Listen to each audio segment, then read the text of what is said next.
Merci Pierre et merci pour votre accueil fréquent. Donc vous êtes aux Altercato.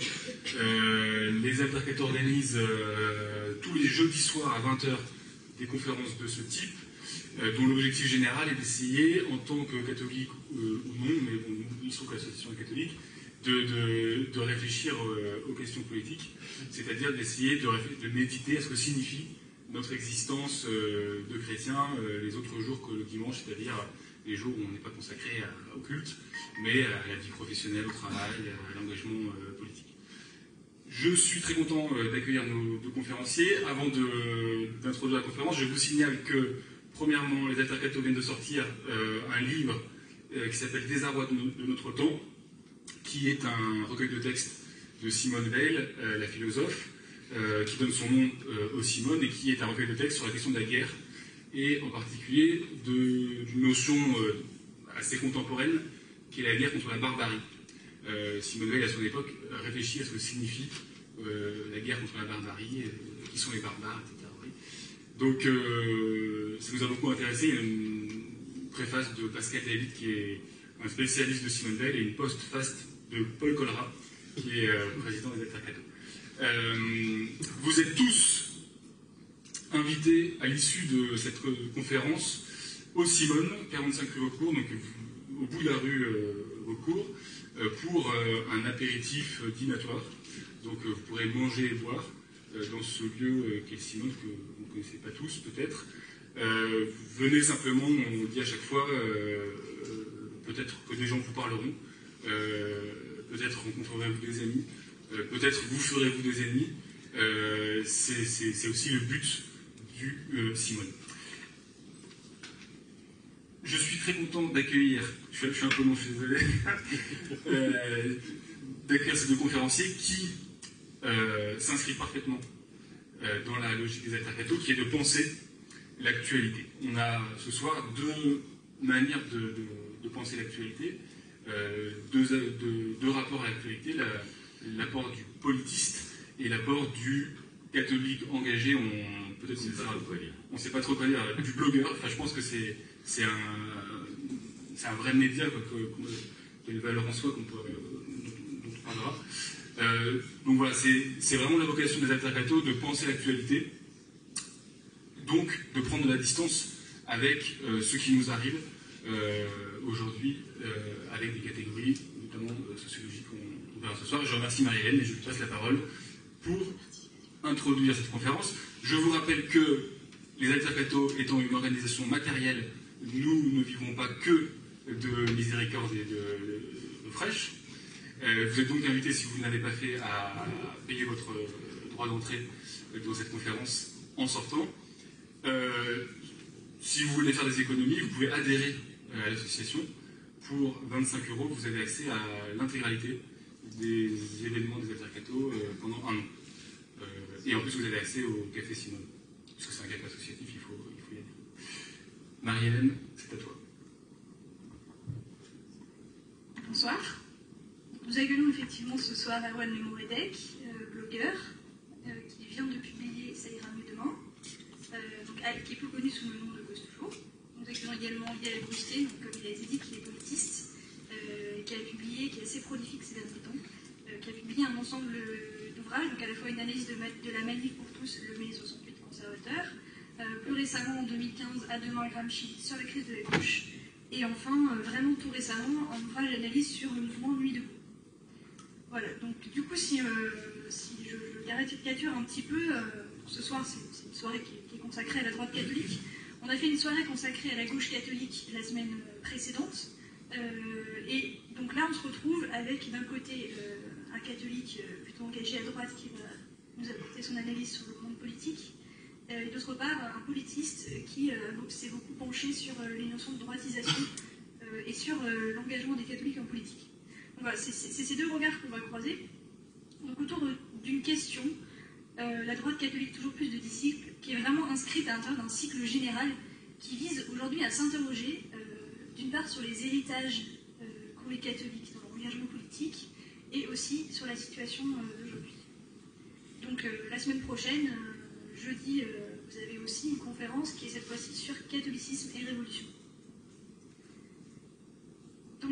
la droite catholique toujours plus de disciples. Il est certain que le christianisme s'incarne, et qu'il s'incarne aussi politiquement. Il reste à savoir dans quelle crèche il s'incarne. Donc il est vraiment communément admis que les catholiques sont de droite, comme on dit par ailleurs que les enseignants sont de gauche, et aussi que les vieux sont de droite. Ça fait partie, comme ça, des généralités en politique. Et finalement, l'épisode de la Manif pour tous, même s'il en a surpris plus d'un, a fait qu'encourager cette lecture. Donc une lecture assez claire sur la présence des catholiques en politique, qui dit qu'aujourd'hui les jeunes catholiques, les jeunes générations se droitisent, les catholiques d'identité ont remplacé les catholiques d'ouverture, et le retour à la fois de la nouvelle génération est finalement que le pendant en politique d'un retour au conservatisme. Pourtant, d'un autre côté, on ne cesse jamais de remettre en question le clivage gauche-droite sur fond de crise européenne, écologique, économique. Et le pape François est bien une personnalité qui étonne et qui rassemble des personnalités diverses de tout bord. On dit même en France que ce serait un pape de gauche. Donc du coup, que se passe-t-il chez les catholiques et leur jeune génération?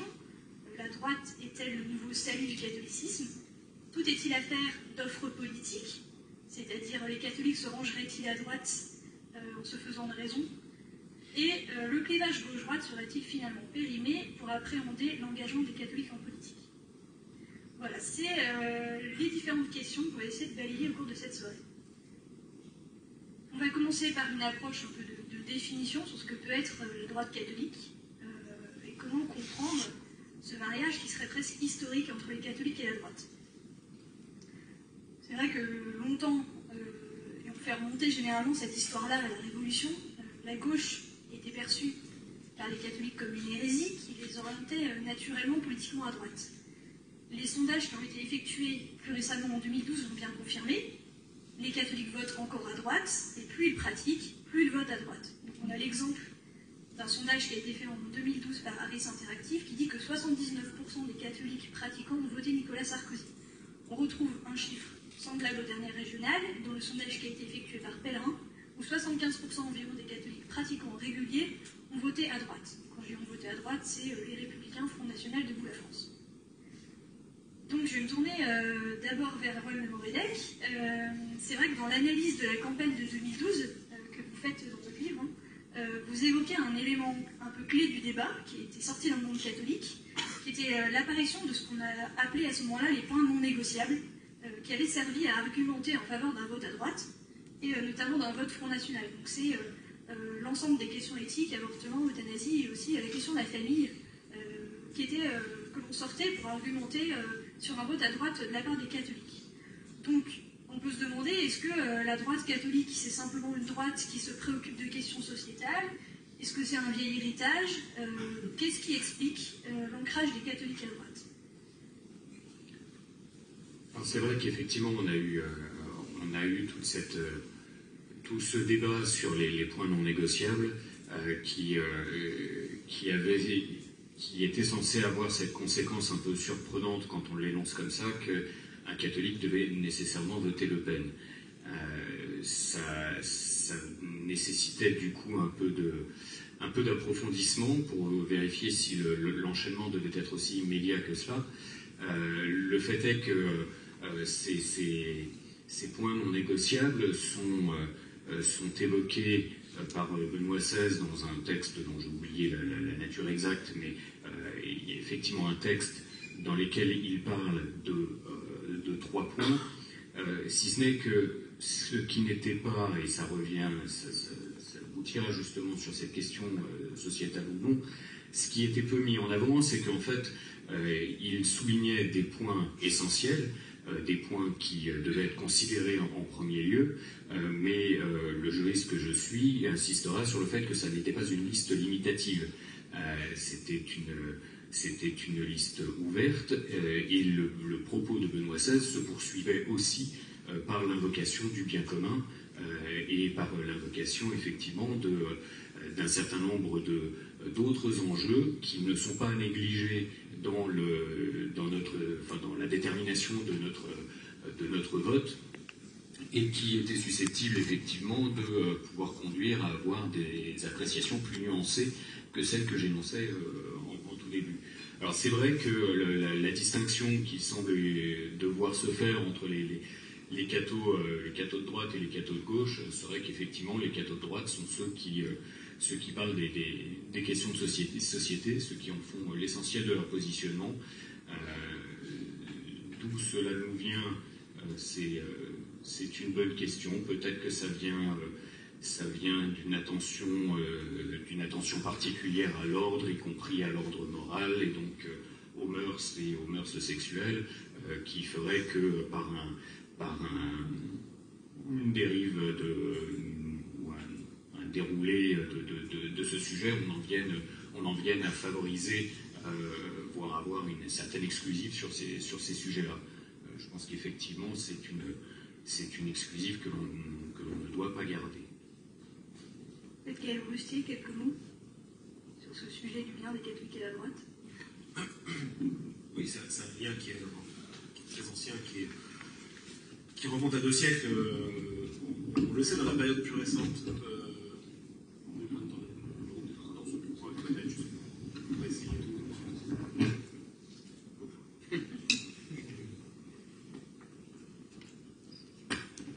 Merci la technique qui m'a assuré la prédominance de la parole. Non, on va s'éviter de revenir aux origines sur le fait qu'à un moment donné, les partisans du veto sont assis à la droite du roi et les opposants du veto à la gauche, etc. Les notions, la notion des clivages est une notion mouvante, et le clivage gauche-droite ne recouvre que partiellement les clivages en cours dans la société. C'est-à-dire qu'il faut toujours reprendre les choses de plus loin et regarder comment une société fait bouger les clivages en son sein. Et en sciences politiques, la grande théorie des clivages fait place à un certain nombre de révolutions. C'est d'abord la révolution nationale, la constitution des États-nations, qui commence à définir les choses, notamment sur la question de l'Église, du rapport de l'Église et de l'État, qui touche très directement, à un moment donné, à l'alignement des catholiques en France sur un camp qu'on va définir comme étant la droite, même si c'est une manière très imparfaite qu'on définit comme étant la droite, et les partisans de la laïcisation de l'État qui se situeront plutôt à gauche. Ces choses-là devront être éternellement relativisées. Ensuite, la révolution industrielle, favorisant l'opposition, d'une part, à la fois des centres urbains et industriels aux périphéries davantage paysannes, également accentuant un clivage entre les possédants et ceux qui sont qualifiés de travailleurs. Alors après, le clivage gauche-droite recoupe en partie ces réalités-là, et dans la dernière période, il y a des clivages qui ont été franchement bousculés pour cause de ce qu'on appelle la révolution globale, c'est-à-dire l'entrée dans la modernité de la globalisation, etc. Et c'est dans ce cadre-là où la question, pour essayer de comprendre notamment ce qui s'était passé avec la manif pour tous et avec le grand mouvement qui avait eu lieu, certes, on pouvait dire, comme on peut dire de Nuit debout aujourd'hui d'ailleurs, que effectivement les gens qui participaient étaient dans des proportions tout à fait considérables des gens qu'on pouvait situer à droite d'un point de vue électoral et politique, mais qu'on ne pouvait pas résumer d'un strict point de vue du clivage gauche-droite, et que donc il fallait introduire d'autres critères, et que c'est pour ça que j'avais utilisé le terme de conservateur, parce que ça me semblait beaucoup plus juste de parler d'un mouvement philosophiquement conservateur, ce qui n'a aucune connotation négative dans mon esprit d'ailleurs, plutôt que d'un mouvement qu'on pouvait cataloguer simplement sur le clivage de gauche-droite. D'autre part, dans ce qu'on appelle la droitisation, vous avez une victoire de mouvements qui sont parfaitement contradictoires, ou des poussées de ces mouvements qui sont parfaitement contradictoires. Vous n'avez qu'à prendre le Front National aujourd'hui, c'est un mouvement qui est complètement tiraillé entre deux pôles en Europe, qui est tiraillé à la fois par le pôle qu'on va qualifier de national conservateur, qui est plutôt incarné par Marion Maréchal, et un pôle qu'on va qualifier plutôt d'hédoniste sécuritaire, et qui est plutôt calqué sur le modèle leader, c'est qui là, pour le coup, n'a strictement rien à voir avec les catholiques, et plutôt même, ça incarne plutôt dans des clivages anciens de défiance à l'égard de la présence de l'Église et du rôle du religieux dans le politique. Ai-je bien répondu? Moi j'aime beaucoup le concept d'hédonisme sécuritaire. Alors on va peut-être aborder toujours dans cette réflexion sur le lien des catholiques à la droite un certain particularisme quand même qui existe chez les catholiques, c'est-à-dire une frange des catholiques qu'on pourrait qualifier de païenne, pour qui la foi et la politique sont irrémédiablement liées et mélangées. Il y a un livre que j'ai oublié, que j'aurais beaucoup voulu amener, qui s'appelle À la droite du Christ, d'Olivier Landron. Et c'est un livre sur lequel il y a un drapeau français avec un Sacré-Cœur. C'est quand même le livre qui pose le tableau. On aime beaucoup lire dans le TGV parce que les gens vous jettent des regards quand même un peu effrayés. Et donc dans ce livre, c'est vraiment en fait une analyse de cette frange du catholicisme traditionnel. Et en fait, ce qui semble se dessiner dans ce livre, c'est le fait que politique et religieux sont dans cette mouvance catholique totalement inextricable. C'est ce qu'on peut retrouver par exemple dans le titre du livre qu'a publié Monseigneur Lefebvre en 1987, dont le titre est « Ils l'ont découronné », du libéralisme à l'apostasie, la tragédie conciliaire. Donc on voit que, voilà, notamment autour de la notion de liberté, il y a quelque chose qui se noue de coïncidence entre la foi et la politique, et notamment Erwan Le Mouredec, dans votre livre, vous évoquez cette frange de catholiques en parlant d'une mystique de combat.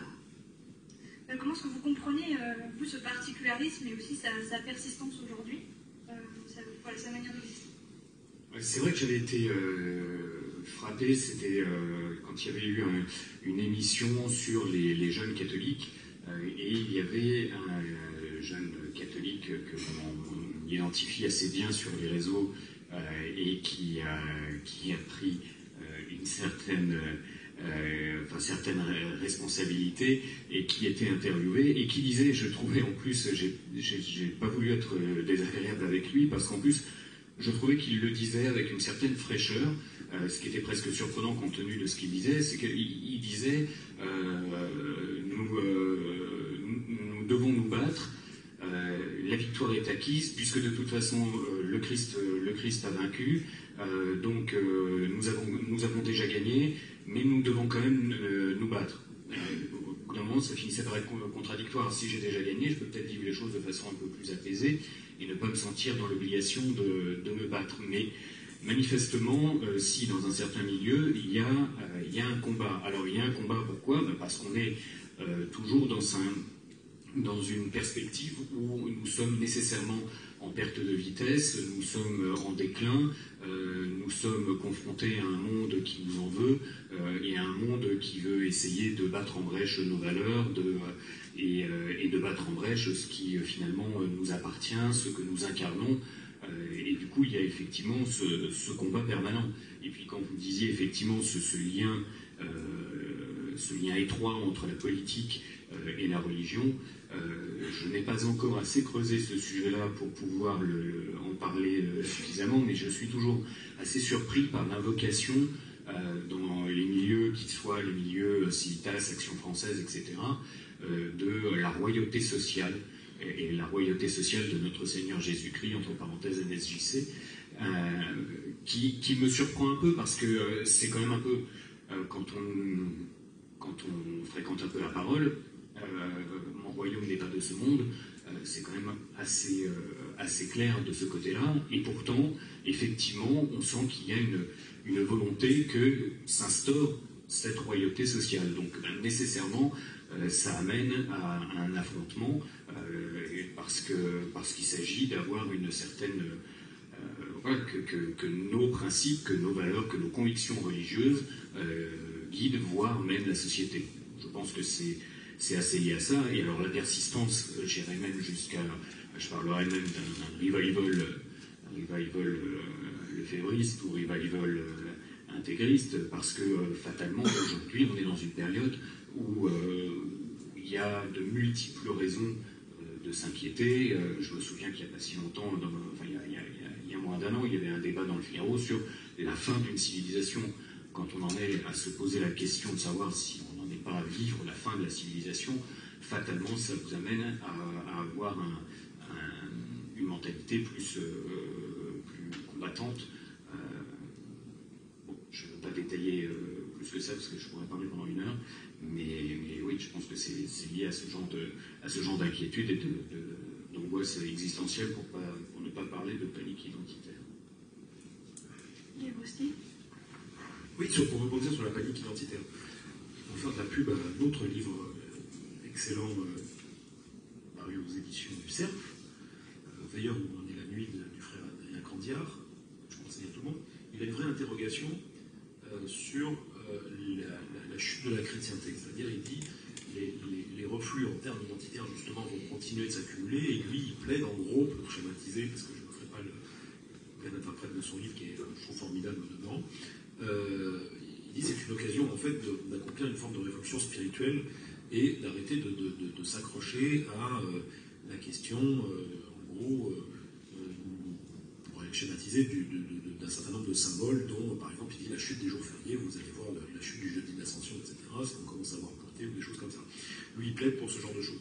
C'est vrai que l'affirmation identitaire ces derniers temps dans le monde catholique, ce qui n'avait pas été compris en fait au moment de la manif pour tous, c'était les importantes mutations qu'il y avait dans le monde catholique, que les socialistes n'ont pas voulu voir parce qu'ils lisaient les sondages d'une manière assez éloignée, qui consistait à dire vous avez 4% de messalisants, vous avez 7 ou 8% de LGBT, en plus dans leur image les LGBT étaient plutôt jeunes et les autres étaient des vieilles bigotes, donc ils disaient on a déjà gagné, etc. C'était pas voir les mutations à l'œuvre qu'il y avait au sein du monde catholique, et notamment le fait que justement vous citiez la question du traditionnalisme qui a été en France, et la paroisse, on en parle, mais la paroisse Saint-Nicolas du Chardonnay, c'est quand même un showroom de tout ce qui se fait, de chapelles anarchistes, de mouvements qui ont pris à bras-le-corps la question religieuse, mais surtout qui ont lié la question de la liturgie à une conception politique qui avait tout à voir avec la contre-révolution et avec les options les plus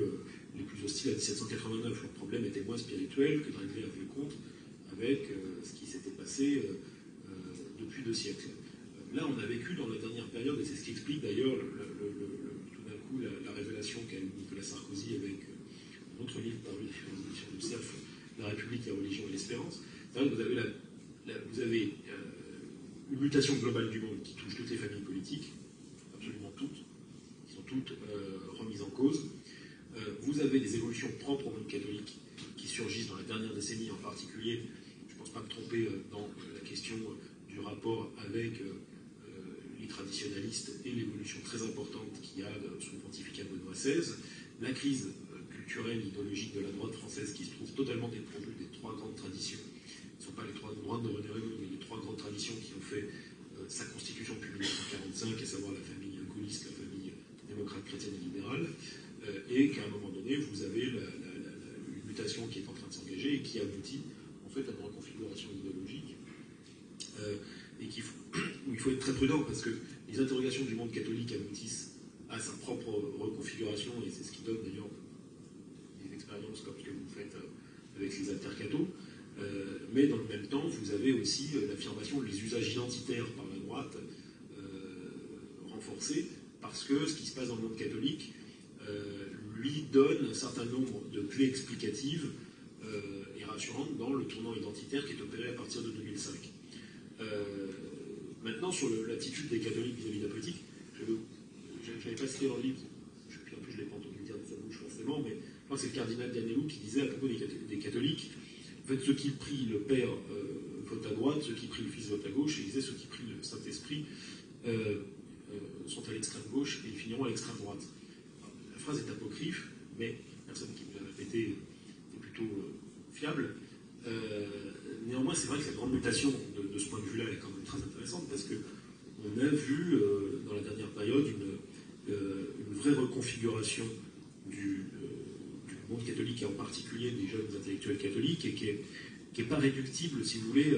Moi, je me suis battu pendant des mois contre la réduction ad morasum et la réduction ad lofebrum, comme je disais aux gens de gauche qui ne voulaient rien comprendre. Mais c'était plutôt d'essayer de montrer en quoi il y avait une vraie originalité par rapport aux enjeux liés à la révolution anthropologique, liés à la globalisation, liés à l'emprise du marché, l'emprise de la technique sur la vie humaine, et que ces interrogations-là méritaient d'être prises en compte et qu'il fallait regarder la puissance potentielle de ce mouvement parce que, je vais expliquer quand même qu'un mouvement qui donne des réponses et qui vient d'aussi loin et la dernière d'ailleurs d'un strict point de vue politique, la dernière grande internationale qui existe, c'était quand même potentiellement un peu plus intéressant à prendre en compte que 3 associations de quartier parisiennes, quoi. Mais c'est peut-être pas trop entendu. Ouais, je sais pas si...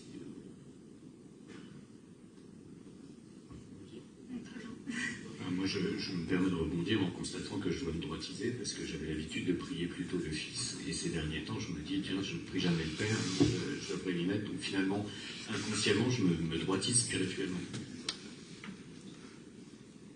Il y a un élément quand même fort aujourd'hui qui a tendance à polariser le débat politique et vers lequel se tournent quand même toutes les attentions, y compris médiatiques, c'est le Front National.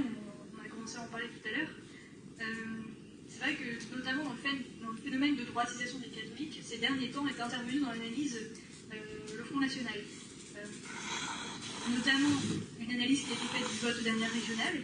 Là, vous allez vous y retrouver puisque vous avez même partagé cette analyse comme on va le voir. Enfin, en tout cas, le média qui a fait cette analyse. Donc il y a eu une montée en puissance du vote FN au moment de ces régionales qui a été analysée sur l'électorat catholique.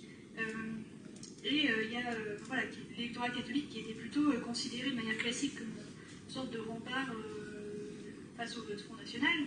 Et donc dans les sondages qui sont sortis, il est apparu que les catholiques avaient plutôt tendance à voter davantage le Front National qu'avant. D'où des titres de presse qui ont été assez alarmants. Alors on a eu Pèlerin, la digue catholique s'écroule, et Libération, l'extrême tentation est faite. Donc c'est un article, vous avez tous les deux cités. C'est l'article de Libération. Alors Erwan Le Mourvedec, vous êtes cité dans cet article pour avoir dit il y a des porosités de plus en plus manifestes entre le catholicisme et l'extrême droite. Et vous cernez dans votre livre aussi un certain nombre de prises de position qui auraient évolué dans le monde catholique, face auxquelles vous réagissez et qui sont de plus en plus présentes. Et aussi, vous évoquez aussi dans le même article des tendances assez lourdes qui sont à l'œuvre. Donc, est-ce qu'on peut dire que les catholiques sont pris dans une sorte de tendance générale aujourd'hui, cette polarisation vers le Front National? Est-ce qu'il y a une composante particulière catholique dans cette évolution? Ça va commencer à en parler. Et est-ce que le Front National lui-même aurait changé d'attitude envers les catholiques? Est-ce qu'on a une reconfiguration aussi de ces rapports-là? Quel possible? Oui, ce qu'on observe avec le Front National, c'est qu'il y a 2 phénomènes. C'est l'alignement des catholiques qui étaient plutôt un pôle de résistance au Front National sur la moyenne des Français. Alors c'est une tendance qui se confirme. Elle se confirme surtout sur les catholiques non pratiquants, ce qui tend à renforcer l'hypothèse surtout d'une affirmation de soi comme étant catholique, d'abord comme étant un référent identitaire. C'est plutôt vers ça qu'on s'oriente. Les catholiques pratiquants réguliers sont encore votent moins Front National que la moyenne. Vous savez que le Front National a aussi accompli quelques évolutions notables, c'est-à-dire que depuis la période, Jean-Marie Le Pen n'a jamais été quelqu'un qui a été d'une spiritualité forcément... non, je ne pense pas que c'était son grand souci, simplement il fait partie de cette extrême droite qui a adhéré, notamment, qui a été très en phase avec le lefébrisme, par la dénonciation que celui-ci représentait de ce que des gens comme Jean-Marie Le Pen ou un certain nombre de gens autour de lui sont représentés comme étant la gueuse. Maintenant, le Front National a complètement évolué, c'est-à-dire il y a 2 thèses sur le Front National, c'est celui du nouveau discours ou d'une évolution et d'une mutation du Front National en tant que parti d'extrême droite vis-à-vis du monde catholique.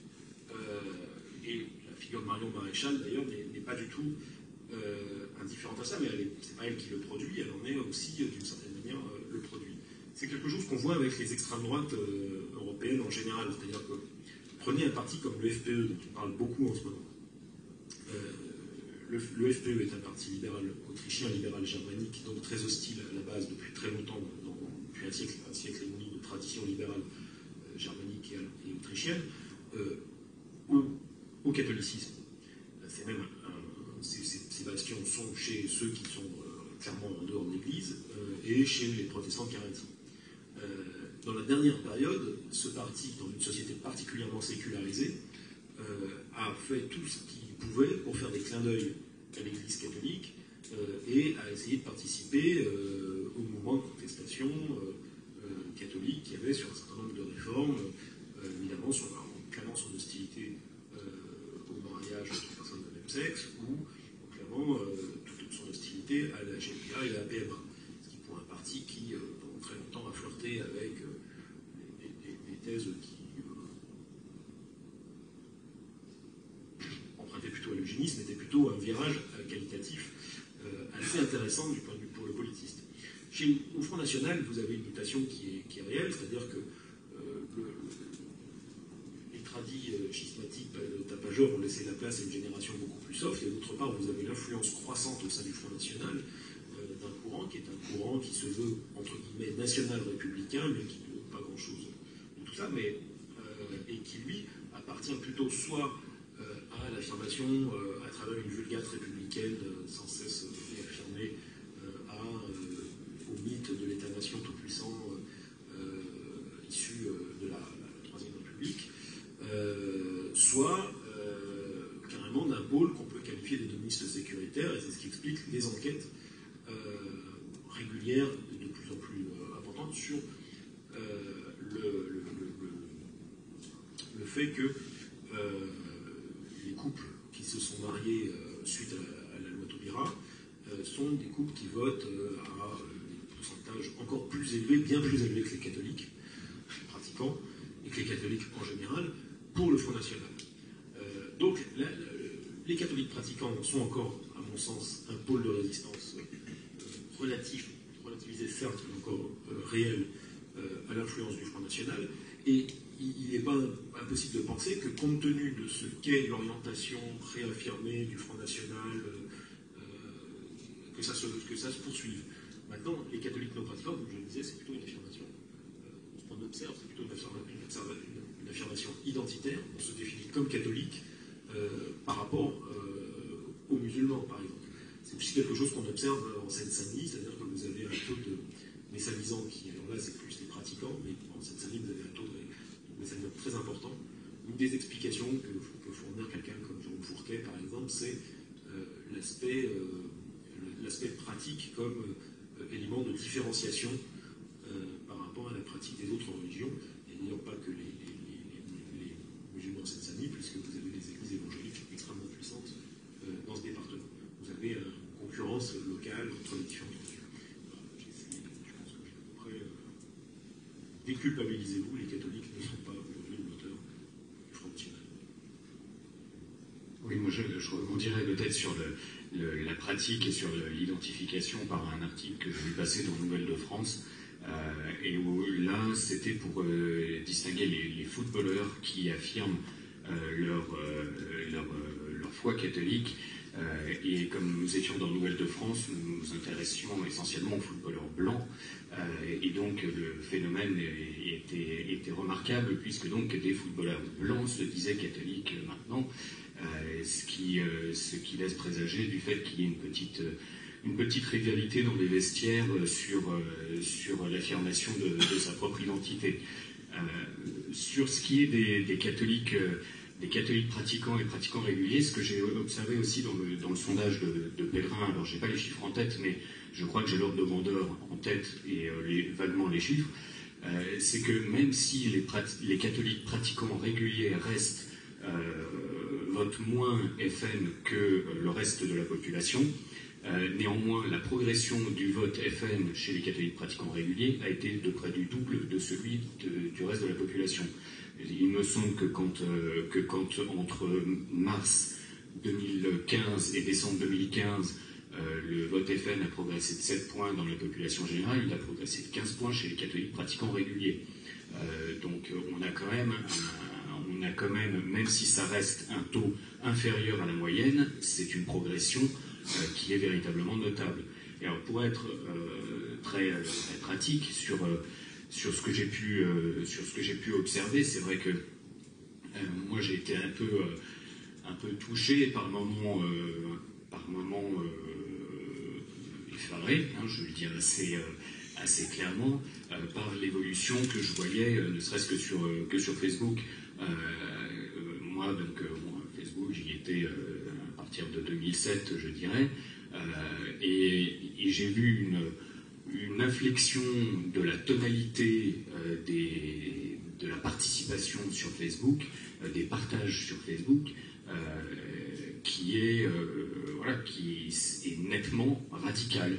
Je pourrais pas dire, je peux peut pas cataloguer, distinguer très clairement qui sont les gens qui participent, mais c'est très clairement radical. Alors je pense que le fait est aussi que, mais je ne veux pas anticiper sur ce qui, d'ailleurs je vois que ce serait anticipé, mais je pense qu'effectivement le moment Manif pour tous a été assez fondamental. Moi j'ai vu arriver, du fait de ce que j'écrivais sur mon blog, j'ai vu arriver des personnes qui ont considéré que puisque nous avions ce combat en commun, nous avions les mêmes convictions politiques. Et du coup, j'ai vu mon flux d'actualité Facebook changer de nature. J'ai vu effectivement partager des informations et une tonalité radicale que je ne connaissais pas avant. Maintenant que j'ai viré et que mon profil est devenu une page, je ne vois plus ce flux d'actualité et je connais à nouveau le repos.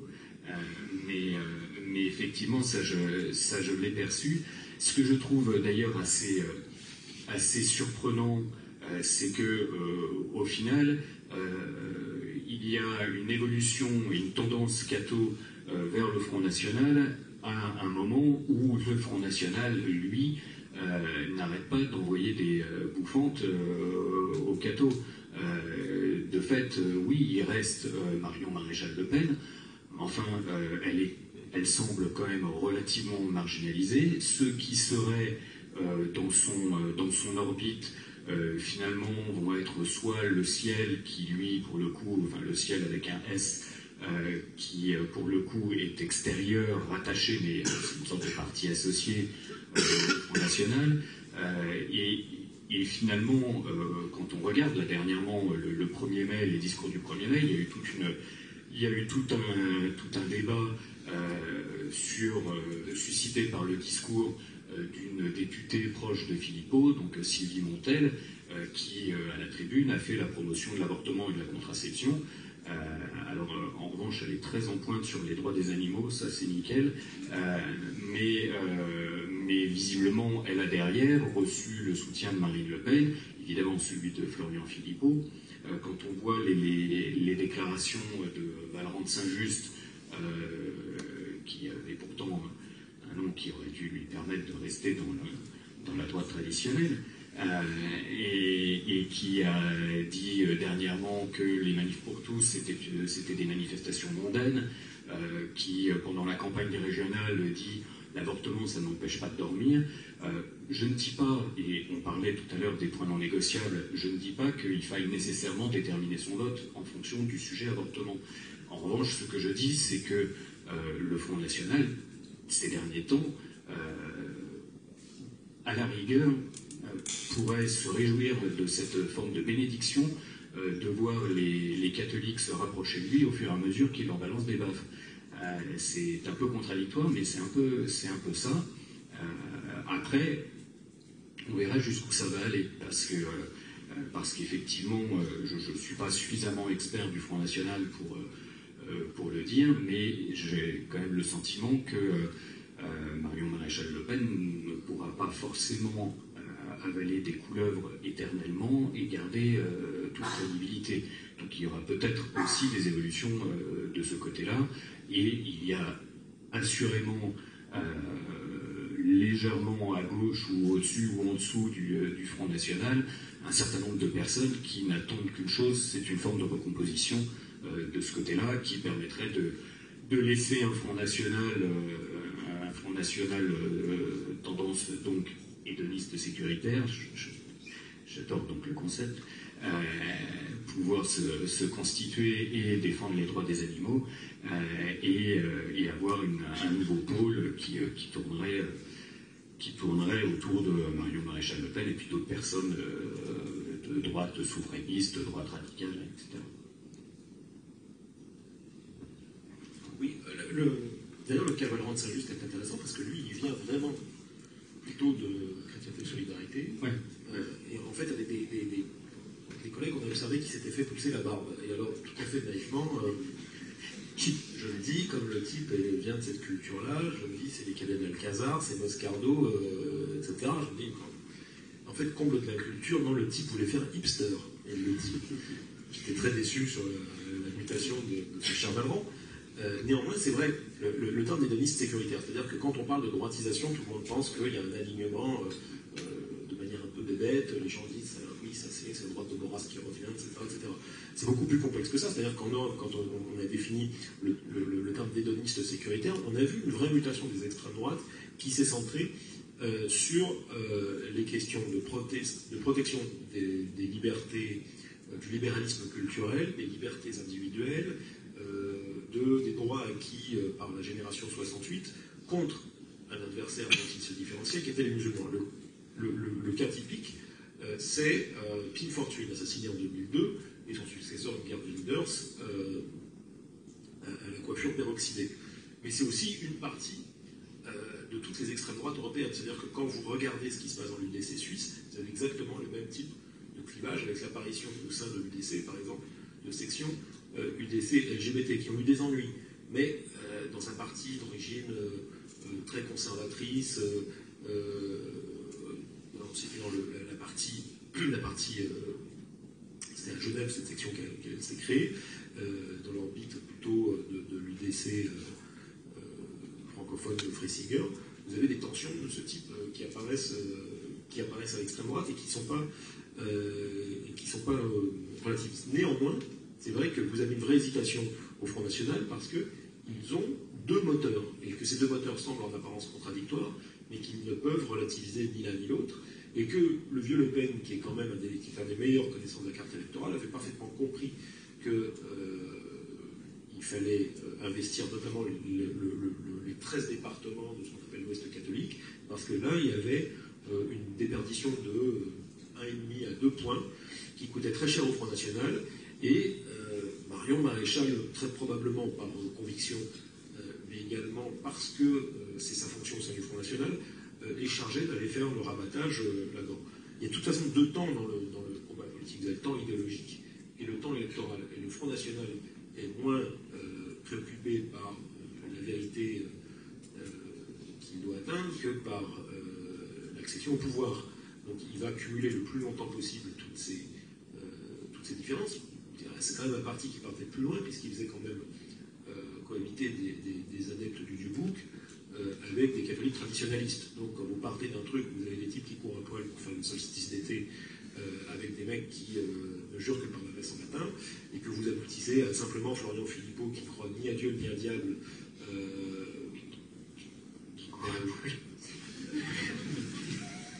Je ne sais pas. Je n'ai pas été témoin, mais et qui cohabite avec la frange nationale catholique. Il y a moins de différence finalement que le Front National de la période antérieure, et il y a une capacité à agglomérer ces différentes contestations qui, tant que le FN n'est pas parvenu au pouvoir, n'a jamais procédé par soustraction. Vous n'avez jamais, il y a probablement plus le petit commerçant de Cagnes-sur-Mer qui vote Front National et l'ouvrier au chômage de Forbach, des différences fondamentales, simplement, ne procèdent pas par soustraction, à chaque fois ils additionnent. Donc il y a pour l'instant aucune raison de penser qu'ils vont imposer sur cette question-là.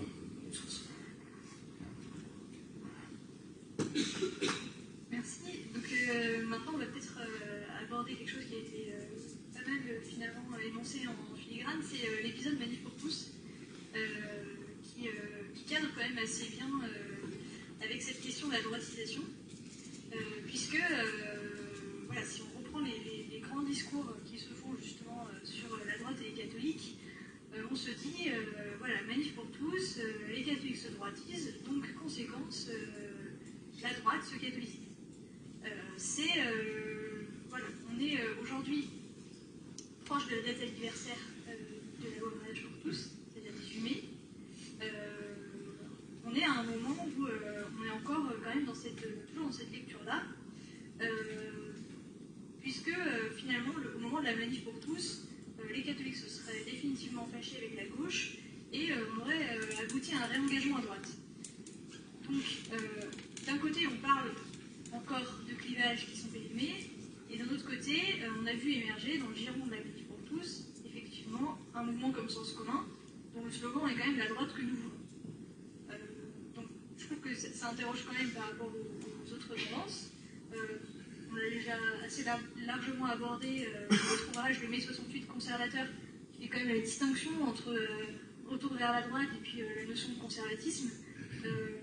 Mais il y a quand même cette conséquence manif pour tous dans un engagement à droite, et notamment dans la demande Gramsci, vous écrivez « Les jeunes de l'UMP, les jeunes pop, qui en 2007 voyaient ces cadeaux comme des ringards, ont été en 2015 ringardisés par eux. S'il est légitime de s'interroger à propos de l'avenir politique des leaders de la Manif pour tous, chacun conviendra que ces derniers pèsent. » Donc on va analyser un peu ce phénomène sens commun et débouché à droite de la Manif pour tous.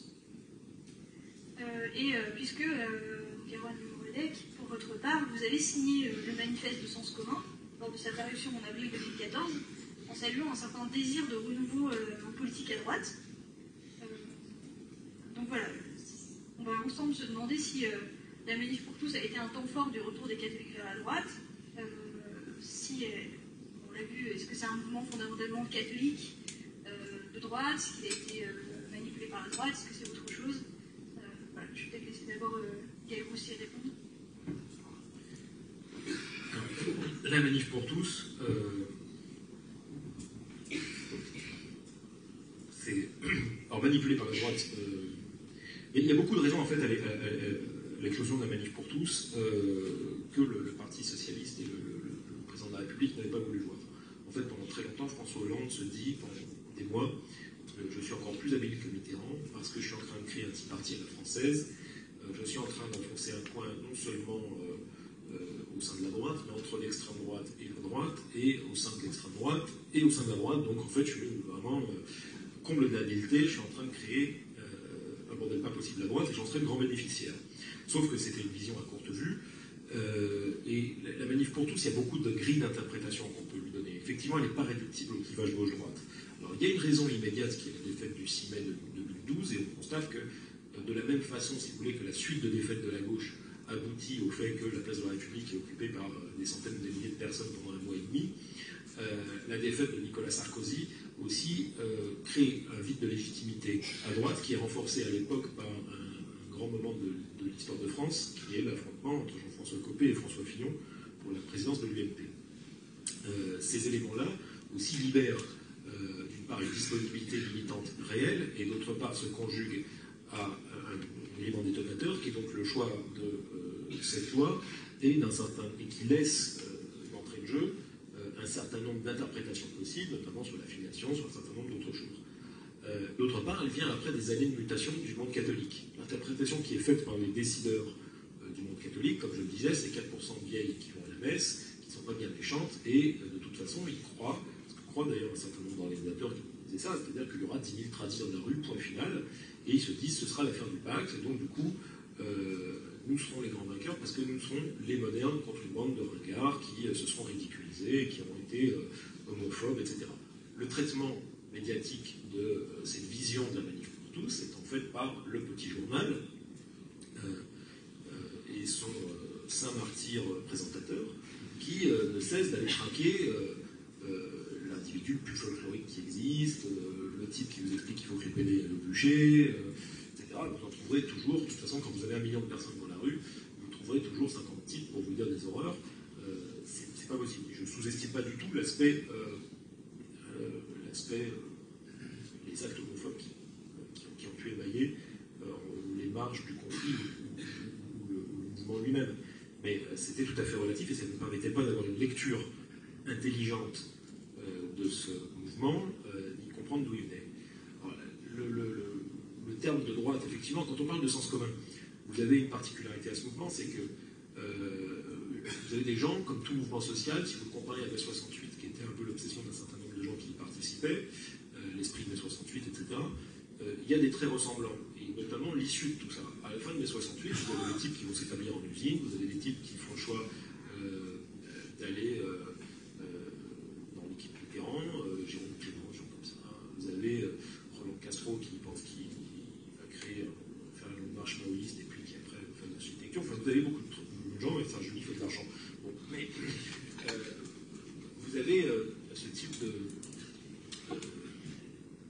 d'efflorescence de mouvement. Et à la fin, ce qui m'a semblé le plus intéressant dans la Manif pour tous, c'est qu'à la fin, effectivement, vous avez des gens qui font le choix de l'investissement politique. Le choix de l'investissement politique qui se fait par les partis politiques, Sens commun le fait, avec un mot d'ordre qui est assez simple, qu'ils arrachent à Sarkozy, abrogation de la loi Taubira, etc. Et puis vous avez d'autres mouvements qui, moi, parce que je pense qu'ils disent beaucoup des thématiques qui creusent, parce que ça fait appel à ce qui est beaucoup plus dans le temps long, ce qui relève beaucoup plus de l'horizontalité, ce qui relève beaucoup plus de ce que Gramsci appelle la guerre d'opposition, à savoir c'est la création de revues, la création de groupes, de réflexion, les productions intellectuelles, ce que suscitent ces productions intellectuelles en retour comme réaction au sein du monde catholique, qu'on observe, qui sont des signaux, des signaux faibles mais qui existent, et donc vous avez la création de la revue Limite, vous avez tout ce qui se passe autour, d'une certaine manière, des altercatos, tout ce qui s'est fait avec les veilleurs. Les altercatos ont été précisés, pour préciser, ont été créés en 2011. C'est comme quand même à préciser un livre. C'est comme les Antigones, par exemple, ont été présentés comme un mouvement de la Manif pour tous, ont été créés avant le mai 2013. Donc vous avez toujours des mouvements, puis vous avez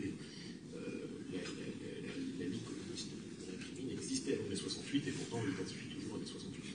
Mais parce que la Manif pour tous n'est pas exactement née, elle n'est pas exactement née avant, elle n'est pas exactement née au moment de la loi, ni d'enclenchement, ni des grandes manifestations. C'est un mouvement qui vient de plus loin. Mais vous avez ce type de mouvement qui ensuite se saisit de la Manif pour tous, se saisit de ces thématiques-là, et a des manières différentes de l'exprimer. Sens commun, c'est vrai, a d'une certaine manière accentué sur le truc de l'abrogation. Par contre, c'est une formidable machine pour placer un certain nombre de candidats qu'on a regardé selon les régions, et que vous avez soit dans l'ouest de la France, soit je crois en Rhône-Alpes, ça a fourni aussi des cadres à une droite qui en était singulièrement dépourvue. C'est-à-dire que pour remplir, si vous voulez, un certain nombre de listes au municipal, pour remplir un certain nombre de listes au régional avec des gens compétents qui savent penser, avec des gens qui ont une vision du monde et qui savent faire de la politique, qui ont des compétences techniques, mais qui aussi sont capables de les mettre en ordre et de donner une vision des choses, vous n'avez pas 36 000 écoles de formation à droite aujourd'hui. La plupart ont fondu comme des jours au soleil, c'est une pauvreté consternante. Quand vous voyez des élus arriver, qui arrivent par exemple dans le conseil régional d'Île-de-France tout à fait au hasard, mais la pauvreté de tout ça est assez consternante, et donc du coup vous avez un certain nombre de courants qui sont habitués à simplement délivrer une vision du monde, et qui en plus ont plutôt des compétences militantes, ont plutôt des compétences organisationnelles, ont plutôt un bon réseau, et sont capables de mettre en adéquation de ne pas folkloriser leur message, et au contraire de l'intégrer dans la société. Donc c'est plutôt sous cet angle-là que moi j'ai voulu voir la Manif pour tous, en essayant d'émanciper l'analyse des traditionnels réductions, j'aime dire avec Lefebvre, maintenant Rassoum, qui étaient ceux de la gauche traditionnelle. Maintenant, je sais pas ce que je voulais dire, je vais perdre un truc que je voulais vous dire, j'ai noté dans un coin. J'ai perdu.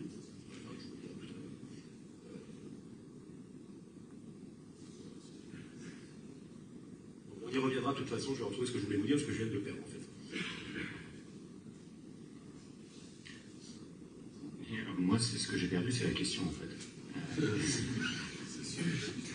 C'était comment expliquer, dans un contexte où on remet en cause totalement le clivage gauche-droite, l'émergence du terme de la Manif pour tous dans un mouvement comme Sens commun, qui explique, voilà, en tant que catholique, la droite est notre famille naturelle, allons-y, et notre slogan c'est la droite que nous voulons, donc allons-y, la droite est notre avenir.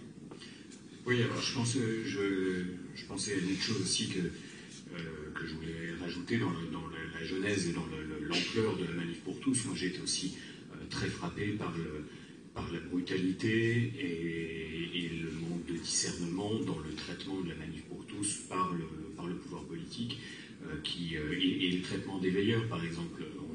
Je ne sais pas s'ils ont fini par tirer des leçons de la façon dont ils avaient traité les veilleurs et que du coup ça les amène à laisser une nuit debout perdurer pendant un mois la nuit sans rien dire, mais le seul fait d'avoir embarqué tous les groupes de veilleurs dans les gaffes-bus de façon immédiate, avec des vidéos qui n'arrêtaient pas de tourner, m'a semblé être politiquement d'une bêtise incroyable, parce que ça n'a fait que susciter des vocations et susciter des solidarités, parce qu'effectivement, quand on voyait des gens comme nous se faire traîner par terre alors qu'ils étaient simplement assis, ça ne pouvait qu'inciter à la solidarité, alors que finalement, il n'aurait pas forcément été très compliqué de laisser durer ça 5-6 nuits.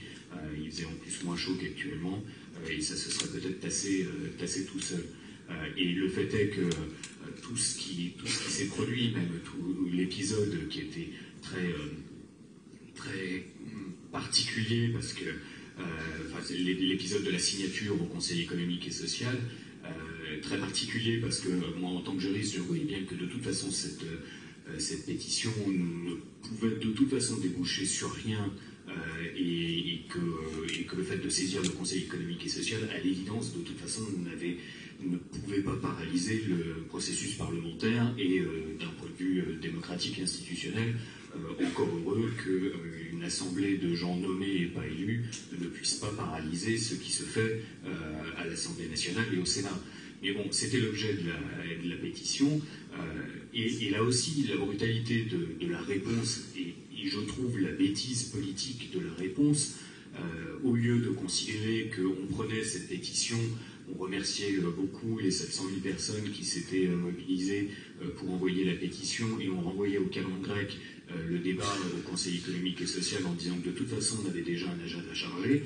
Il suffisait de dire on fera ça à l'automne, entre-temps la loi a été votée. Au lieu de ça, Jean-Paul Delevoye consulte les services du Premier ministre, ce qui était quand même assez malin, même si institutionnellement je peux comprendre ou pas institutionnellement, mais pratiquement je peux comprendre qu'il dépende pour les services juridiques de ces services-là, mais c'était déjà pas très fin, et qu'il décide d'une irrecevabilité qui d'ailleurs a été retoquée par les tribunaux administratifs, et donc envoie un désaveu complet à la plus grande et à la plus importante mobilisation et pétition que la France ait connue, puisque de toute façon, une pétition qui recueille ce nombre de signataires, et de signataires papier, parce que ce n'est pas les signataires du web, c'est le plus important qu'on ait connu. Renvoyer ça, et ben, ça vous amène directement à la mobilisation du 24 mars. Parce que, effectivement, quand on vous dit, de toute façon, quand vous utilisez les moyens qui sont à votre disposition, on ne vous écoute pas, ben, on est un peu plus nombreux dans la rue. Puis quand dans la rue, ça se passe comme ça s'est passé le 24 mars, et ben, ça débouche sur une volonté d'action encore plus forte, et un divorce avec l'État, avec la notion d'ordre. Quand les veilleurs après se sont mis à parler de désobéissance civile, et simplement du fait, aujourd'hui ça nous fait quand même bien rigoler de se dire qu'on a eu des débats pour savoir si c'était de la désobéissance civile quand on voit Nuit debout qui existe. Mais nous, la question de savoir si on allait réciter des textes culturels assis par terre avec des bougies, il a fallu débattre du fait que c'était bien démocratique de jouer à ça. Et donc tout ça, effectivement, a donné à une génération, je pense, un moment fondateur, dont on pourra remercier François Hollande dans la durée. Il a créé effectivement une expérience militante, une expérience de garde à vue que ce milieu n'aurait certainement jamais connue, et du coup une possibilité d'avoir vécu des choses en commun. Alors là-dessus, effectivement, sens commun, je pense que ça procède aussi du fait qu'on en a un peu assez d'arriver toujours après la bataille, c'est-à-dire qu'on a toujours cette présentation de l'évolution sociétale comme d'une ligne de progrès inéluctable, dont évidemment on ne fait pas partie, et puis de fait, on est toujours au pied du mur quand il y a un texte de loi qui va être voté. Alors en hâte, on se mobilise et on arrive et on manifeste, mais c'est trop tard, le travail a été fait avant, et le texte va passer. Donc je pense qu'il y a vraiment cette inspiration qui se dit, bon, il faut qu'on travaille en amont, il faut qu'on soit aussi, alors là, c'est typiquement l'action politique, mais effectivement être aussi dans l'action culturelle. Il y a effectivement une nécessité de ne pas investir que le politique, mais Sens commun le fait. Alors, avec des succès relatifs, je suis content que vous ayez rappelé effectivement les élus qui sont quand même placés, c'est quand même pas un moindre succès. Après, dans les succès relatifs, on peut avoir le sentiment que Nicolas Sarkozy a considéré que Sens commun et le vote manif pour tous étaient quantité négligeable, puisque ça ne l'a pas empêché de prendre le contre-pied de ses positions précédentes. Et finalement, après avoir lâché un peu dédaigneusement l'abrogation, ça coûte pas cher à l'Assemblée de Sens commun, finalement, il est revenu dessus. Et donc, c'est que, d'un certain côté, il revient peut-être à une vision un peu traditionnelle. On a eu un peu peur pendant un temps de ce qui se passait. Maintenant, ça se calme, on reprend nos pions et on refait comme avant. Donc on va voir ce que ça va donner. Déjà, peut-être qu'une des premières suites de ça, mais après, bon, le jeu politique est compliqué, mais qu'une des premières suites de cette désillusion sarkozyste, c'est peut-être la création du collectif Horizon, où effectivement il y a une alliance entre Sens commun, l'UNI et Guillaume Pelletier. Guillaume Pelletier est ce qu'il est, mais néanmoins quand il y avait eu un vote de motion sur lequel d'ailleurs l'UMP s'est assis convenablement, mais quand ils avaient fait la France dans la droite forte, c'était la première motion de l'UMP. Donc bon, il y a peut-être une volonté de peser. Je crois que vous aurez compris que même si j'ai pas mal de sympathie pour beaucoup d'amis qui sont à Sens commun, je suis peut-être moins droite forte que ça. Mais voilà, il y a quand même effectivement cette évolution, et puis cette façon de dire aussi simplement, c'est aussi ça, c'est de dire à la droite, c'est copier la gauche.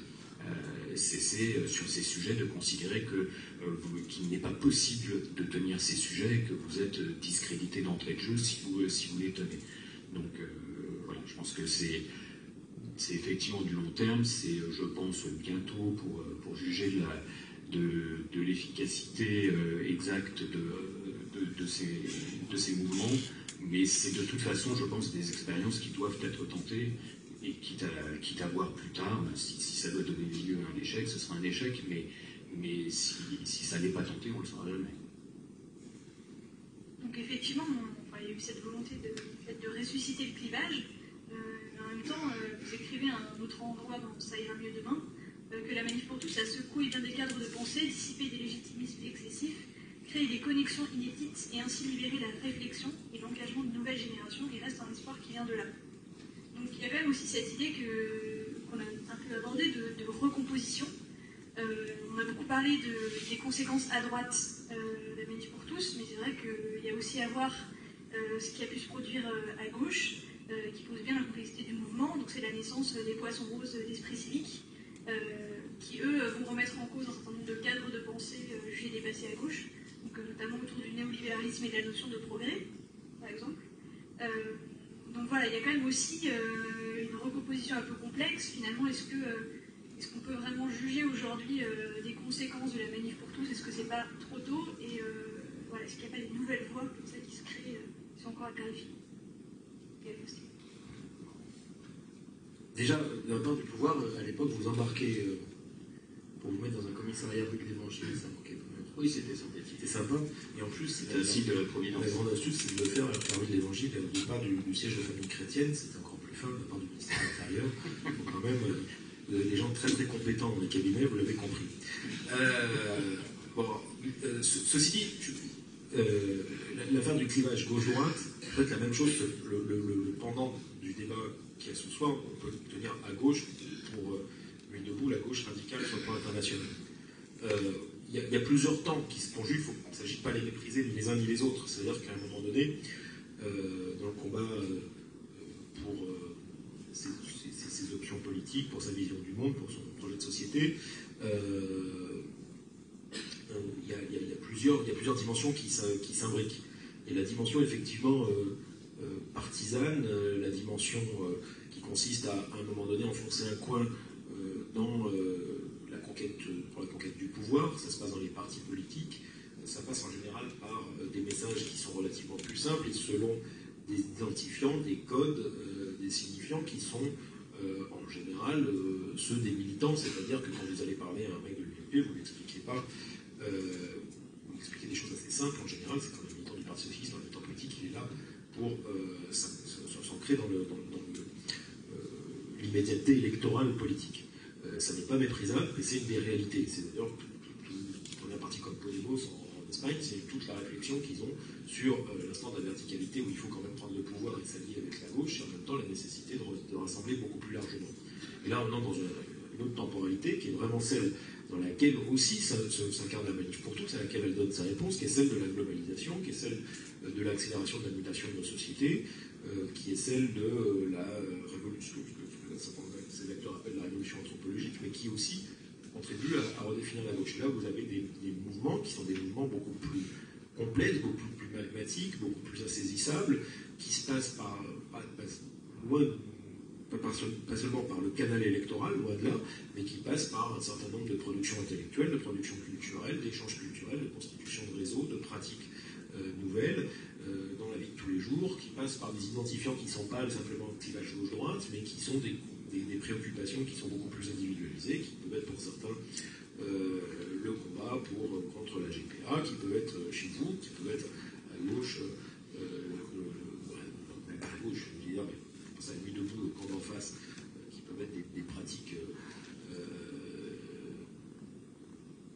je pensais, qui pourraient bien d'ailleurs que le clivage gauche-droite n'est pas explicatif, mais qui peuvent être aussi des questions sur la liée à la décroissance, il y a beaucoup de choses comme ça.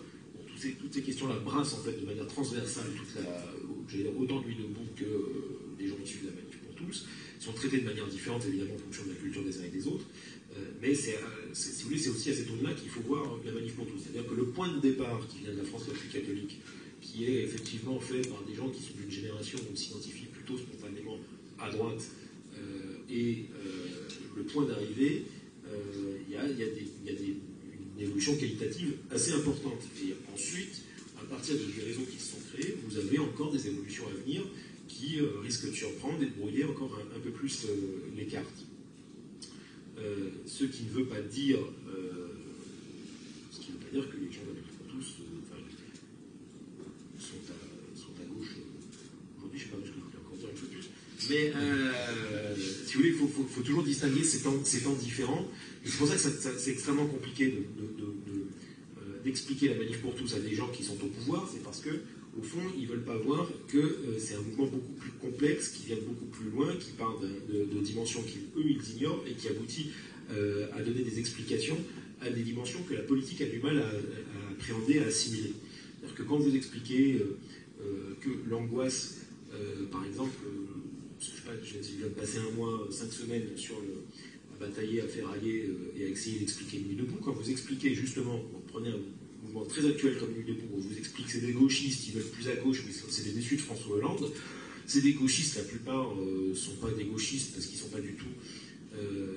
La grande masse n'est absolument pas culturée aux questions des sectes trotskistes ni quoi que ce soit. C'est pas des déçus de François Hollande parce qu'ils en ont strictement rien à foutre.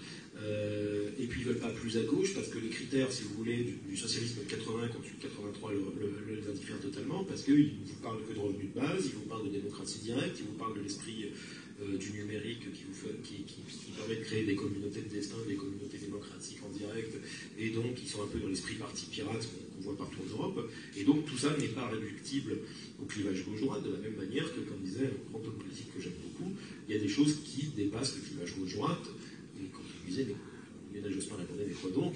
Il répondait, l'art, l'amour, et quelques autres choses comme ça. Ceci dit, il faut toujours être très prudent dans ce type de grille d'analyse, c'est-à-dire que ce qu'on appelle le temps de l'horizontalité, le temps du travail sur la société, qui est un travail en cours dans chaque camp politique, et le temps de la verticalité, plus institutionnel, et l'incarnation dans les institutions, et tout ça sont deux temps qu'il ne faut jamais mépriser, c'est la dialectique, ce que dans le camp progressiste on appelle la dialectique du mouvement d'en haut, du mouvement d'en bas, chose qu'ignore Nuit debout, et c'est une des causes de sa stagnation. et chose qui est moins ignorée, j'allais dire, et c'est là où, d'une certaine manière, le camp conservateur articulé au camp politique de la droite catholique est plus gramscien que le camp d'en face, c'est que c'est mieux articulé dans ce camp-là que chez les progressistes dans la gauche radicale, les écologistes ou l'écologie politique actuelle. Juste avant qu'on passe à autre chose, la transition est nickel parce que je pensais quand on a parlé effectivement des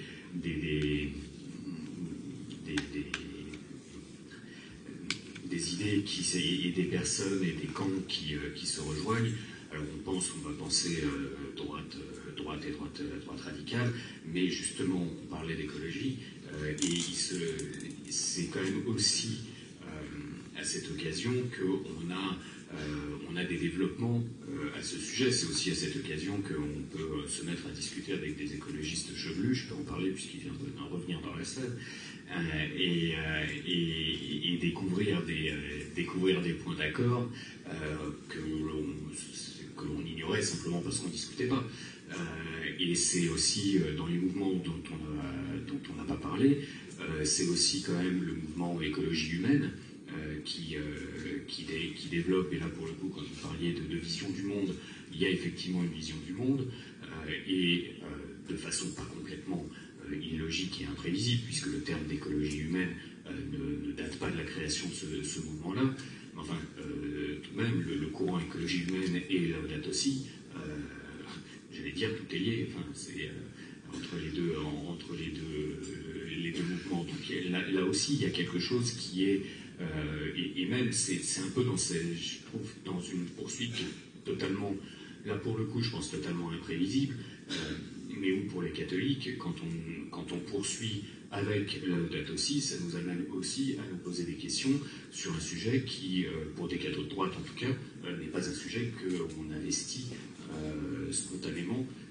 Donc là, je pense qu'il y a aussi cette possibilité d'aller sur des domaines pas traditionnels et sur des domaines sur lesquels on a effectivement une possibilité de vision globale. Ce qui fait la force de la manif pour tous dès le début, en fait, c'est le courant conservateur.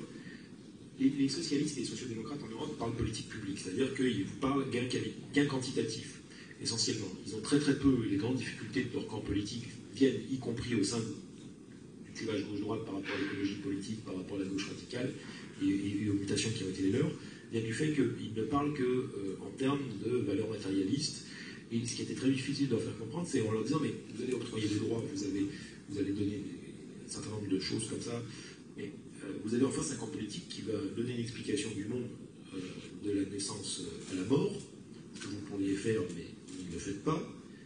Et pire pour vous, ou mieux pour eux, c'est qu'en plus, c'est vrai de la conception à l'au-delà.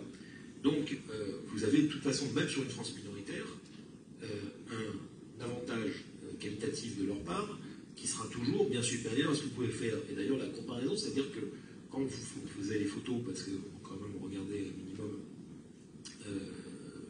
qui manifestait pour le mariage, en fait, vous aviez les sections socialistes de Paris, vous pouviez faire du nominatif en regardant, et ils annonçaient quelques milliers de personnes, mais c'était une sociologie extrêmement réduite, qui avait quasiment un intérêt immédiat au vote de cette fois, ou qui en avait fait le cœur de son militantisme, parce que c'était la social-démocratie, ce qu'on appelle les idéopoles.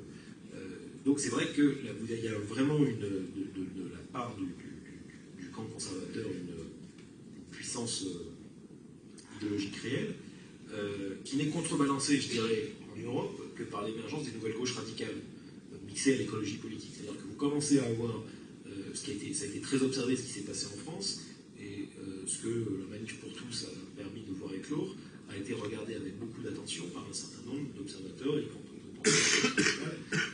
et qui considèrent qu'il y a là quand même quelques pistes en termes de stratégie à suivre. Et du coup, dans cette remise en cause du clivage qui est une tendance lourde aujourd'hui, on l'a vu autour des questions écologiques, autour des questions européennes, je pense qu'on est quand même la génération la plus poussée dans cette remise en cause du clivage. est-ce que le catholicisme n'a pas quand même un rôle propre à partir justement de la pensée sociale? Donc c'est ce que vous écrivez à un moment donné dans Ça ira mieux demain. Je me sens appelée à rendre compte des réponses que je ne trouve qu'au sein de l'Église, de sa doctrine sociale, elle qui porte un équilibre que ni la droite ni la gauche ne sont en mesure d'assurer. Je ne tiens pas à être de droite, je veux être juste. Derrière le provisoire, chercher le définitif, trouver les réalités essentielles, la vie elle-même, chercher la vérité. Je suis allé fort. Mais quand on écrit, par moments, on se laisse aller. Mais oui, en plus de ça, aujourd'hui, quand on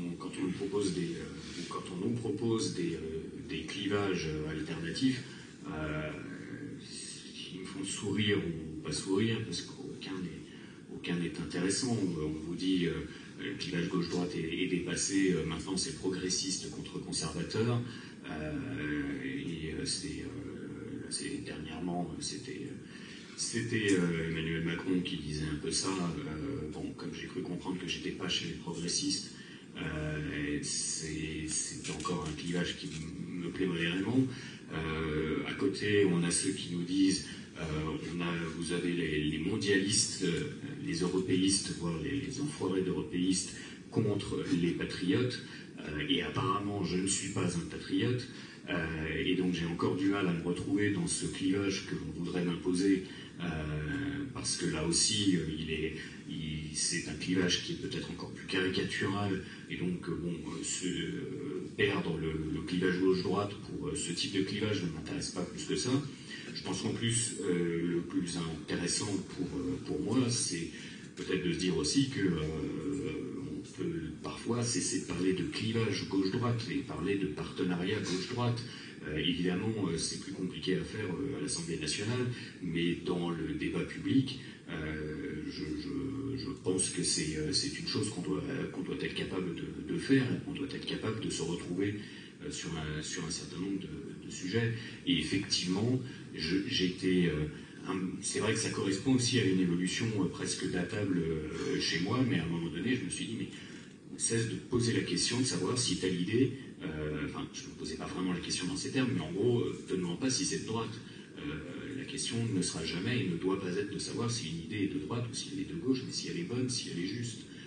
Et effectivement, ça a commencé aussi par des ateliers, comme quoi ça peut commencer par des choses, par des plus petites choses, mais ça a commencé par des ateliers en paroisse sur la doctrine sociale de l'Église, et qui m'ont amené à creuser un peu ça et à me dire, oui, il y a des sujets sur lesquels je veux cesser de penser que ce sujet-là, je ne vais pas l'investir parce que ce sont les gens de gauche qui l'investissent. Donc si je le fais, et avoir cette espèce de jeu stratégique qui, en plus, n'a aucun sens à partir du moment où je ne suis même pas, je ne recherche les suffrages de personne.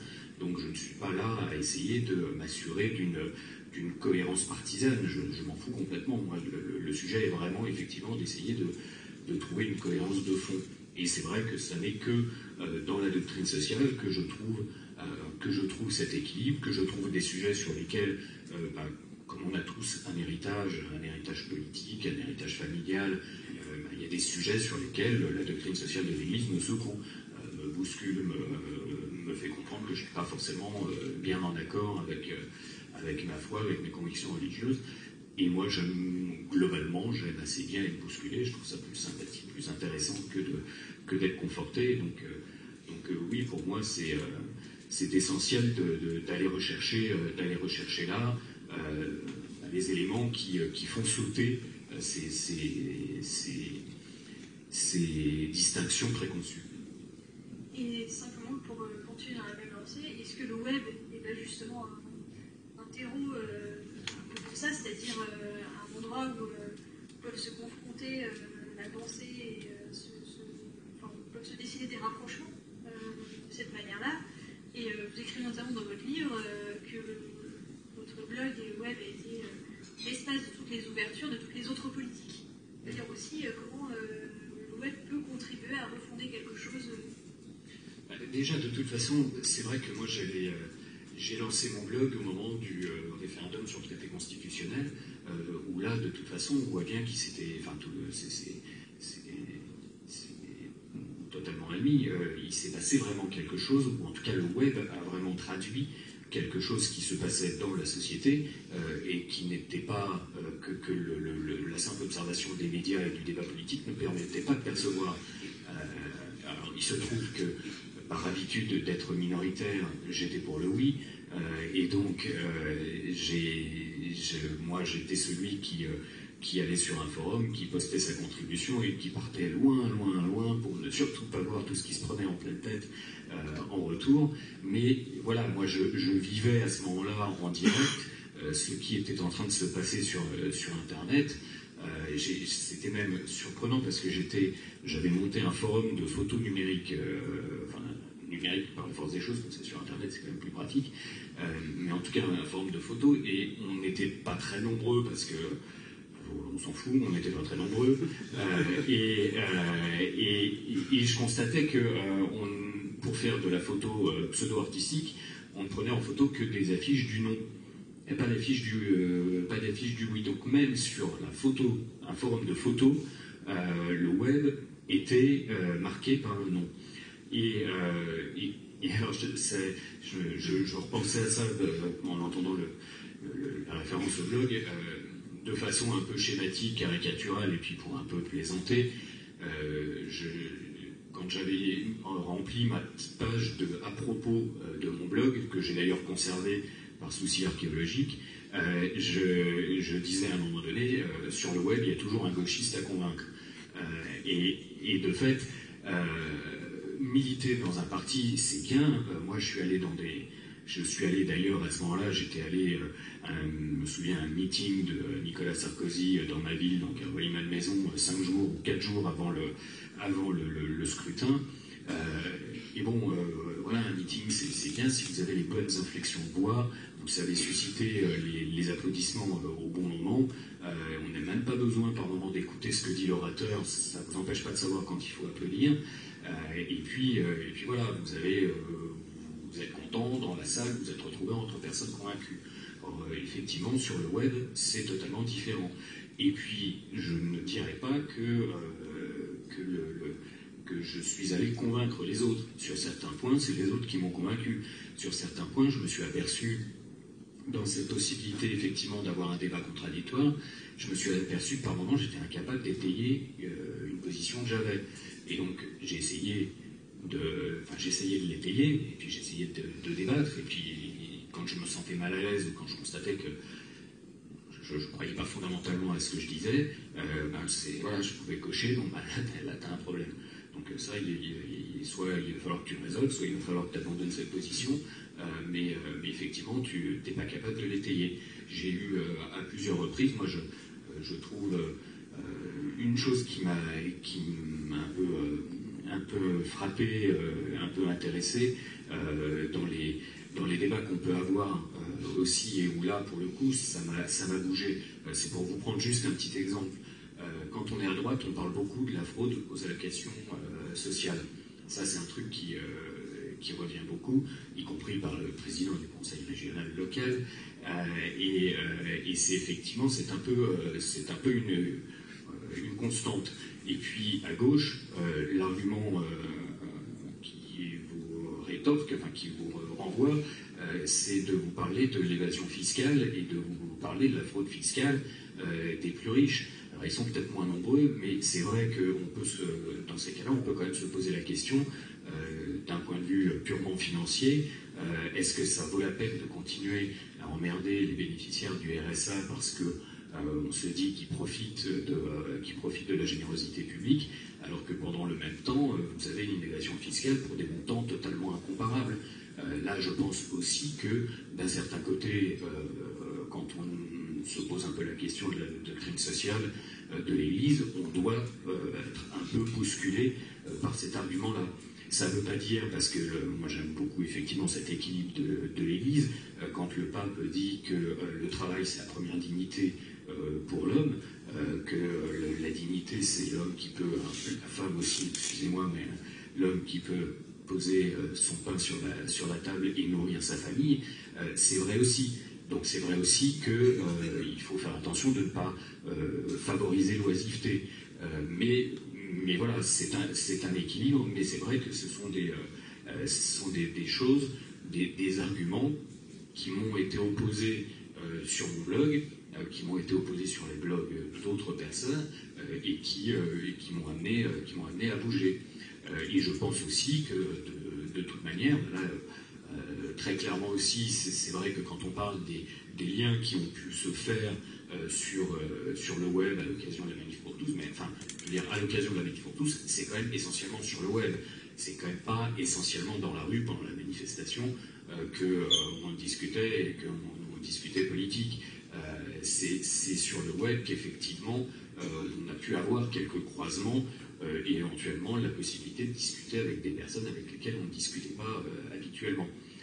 Et très honnêtement, assez peu avec des gens de gauche qu'on n'avait pas l'habitude de voir, mais c'est quand même arrivé. Donc oui, je pense qu'effectivement le web garde un petit peu ça, avec malheureusement une évolution dont je parle dans le livre qui me plaît pas beaucoup, une évolution du web qui à l'origine avait ce côté très ouvert, qui est vraiment pour moi l'apport du web. C'est même en termes de lecture, avant, un mec de droite lisait Le Figaro, un mec de gauche lisait Libération, un mec de gauche qui ne l'assumait pas lisait Le Monde, et puis voilà, chacun lisait le journal qui confortait ses opinions. Alors que là, sur un sujet, je peux aller lire ce qu'en dit Libé, je peux aller lire ce qu'en dit Le Monde, je peux perdre beaucoup de temps à lire ce que tout le monde pense du même sujet, mais enfin, je peux le faire. Et puis sur les blogs, on allait sur les blogs des uns et des autres pour susciter le débat, et ça se produisait comme ça. Malheureusement, je trouve que Twitter, évidemment, n'est pas forcément très propice au débat, plutôt propice à l'interpellation virulente, et l'évolution qui est surtout le poids considérable pris par Facebook fait qu'on finalement on se referme. On est maintenant bien davantage sur un lien affinitaire, puisque effectivement notre petite communauté Facebook se fait d'ami en ami, surtout à partir du moment où on se met à parler politique. Les collègues de bureau, généralement, ils finissent par quitter la liste des amis Facebook si on veut essayer de conserver des relations correctes. Mais du coup, voilà, c'est un risque du web, enfin c'est plus qu'un risque, je crains qu'effectivement on est un peu perdu, de cet intérêt, de cette ouverture qu'on avait par le web. On le garde un peu, mais je pense plus marginalement qu'il y a 8-9 ans. Vous aussi, pour finir, avant de passer aux questions. Oui, premier point, je suis toujours frappé de voir que le mot conservateur fait peur. C'est-à-dire que c'est pas une insulte, conservateur et progressiste n'est pas gage de toutes les qualités. Simplement, je suis toujours très étonné quand je vois des gens qui sont objectivement conservateurs et qui ne devraient pas avoir honte de l'être, du fait qu'ils ont en général une espèce de prudence à l'égard de ce mot qui est un peu dommage dans le débat public français, parce que finalement il y a des belles traditions conservatrices intellectuellement, même si j'y participe pas. C'est une belle tradition.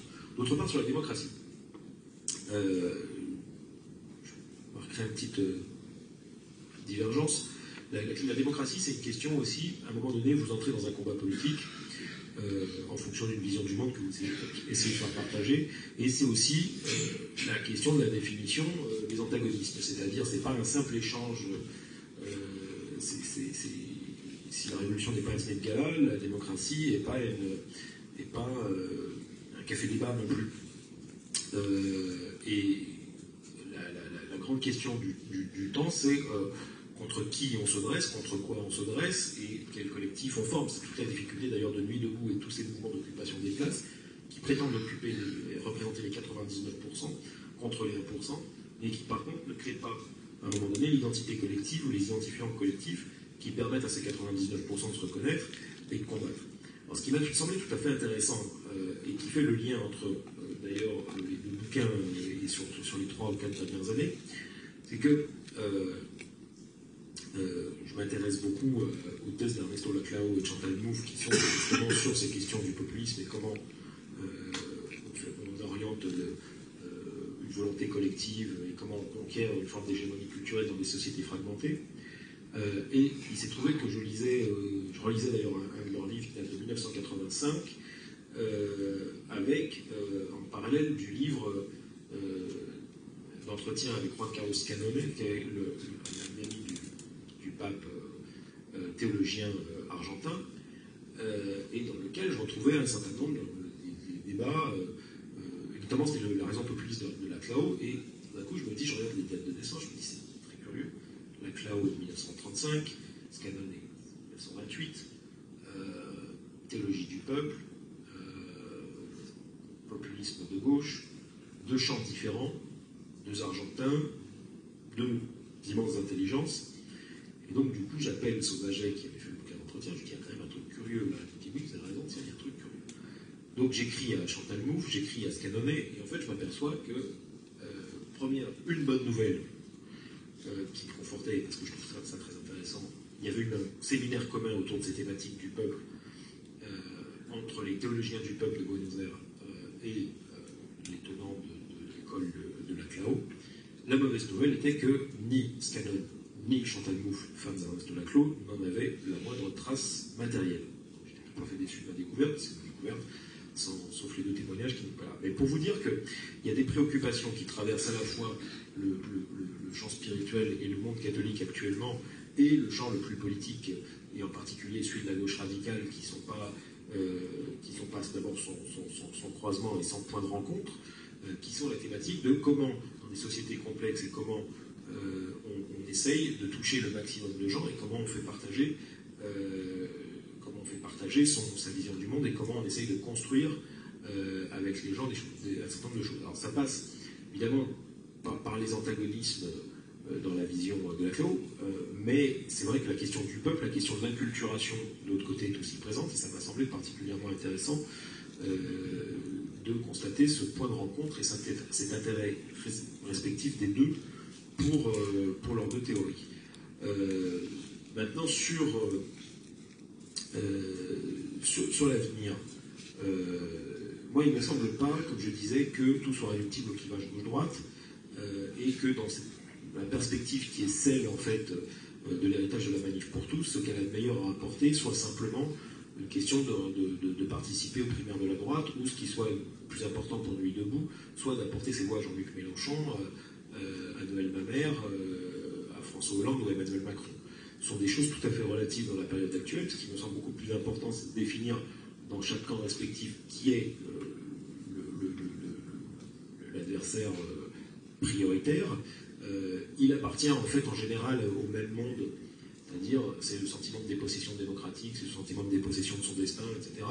Les uns vont y répondre de manière progressiste parce qu'ils appartiennent à la grande tradition de la Révolution française, liberté, égalité, fraternité, et c'est ce qui irrigue en gros tout le courant de nouvelle gauche radicale. Les autres vont y répondre par une philosophie qui va être beaucoup plus conservatrice, qu'elle se soit d'ailleurs politisée, éloignée du champ spirituel, ou qu'elle soit plus spiritualiste que politique. L'un n'excluant pas l'autre, évidemment, vous pouvez avoir des gens qui s'incarnent, qui trouvent place dans la gauche radicale et qui sont issus justement de la tradition catholique. Il me semble que c'est plutôt ça qui est intéressant dans ce type de mouvements sociaux, qui soient la Manif pour tous ou Nuit debout. C'est plutôt cette manière de remodeler la société, de la refaçonner et de contribuer à façonner cette espèce de forme magmatique qu'on voit quotidiennement sous nos yeux, plutôt que, sans le mépriser aucunement, simplement de s'intégrer dans l'immédiateté, dans le court terme, et d'en savoir si Nicolas Sarkozy ou François Hollande défendront le mieux demain 15 points de programme qui sont maintenant d'une impuissance totale dans la situation actuelle. On passe aux questions.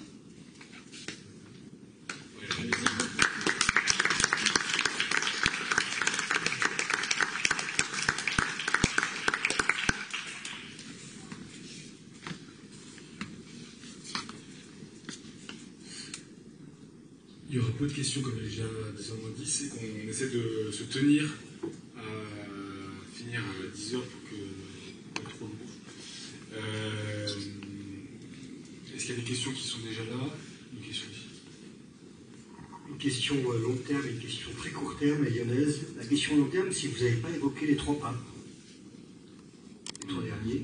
Je crois que j'ai parlé de Benoît XVI et de François. Non, vous avez parlé de l'allotétie et pas de Quand je parle de et vous n'avez pas parlé de Jean-Paul II, qui ouais. peut-être a fait.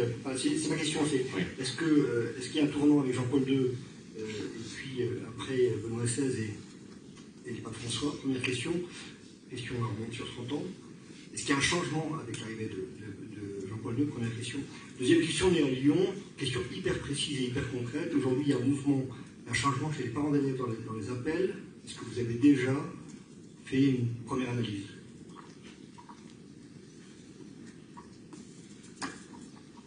Je vous laisse parler des papes.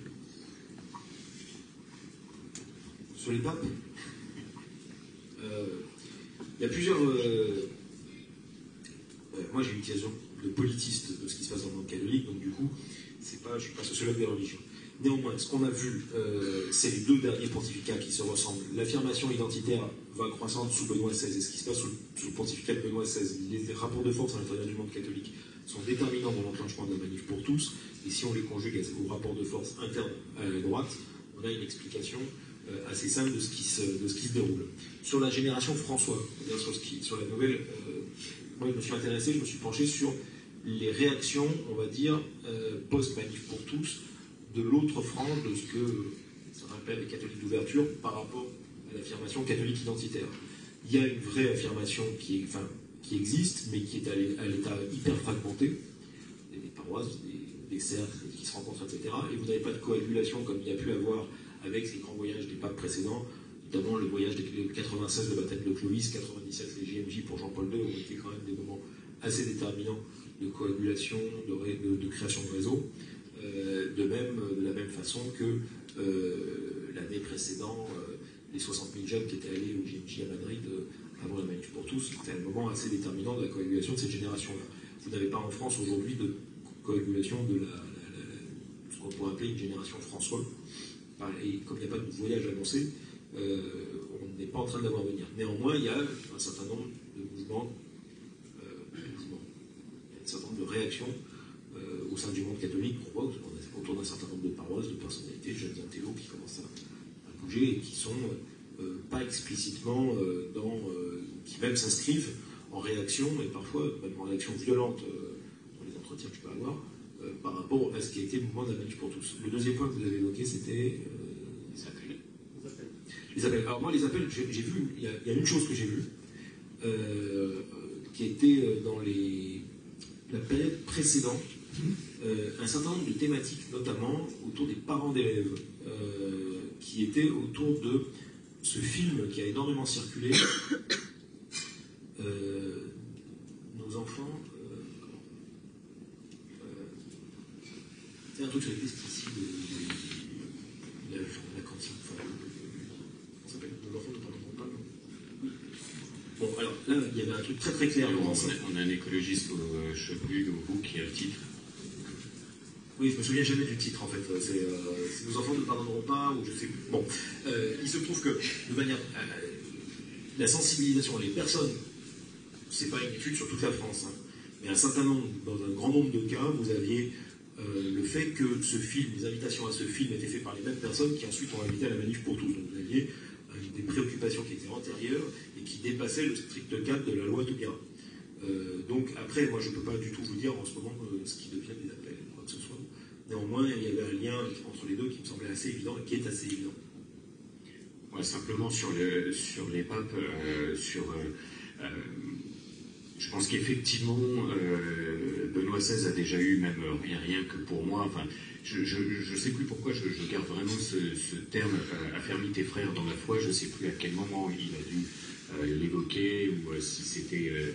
pendant un moment, je crois que j'ai cru que c'était sa devise et ça ne l'était pas.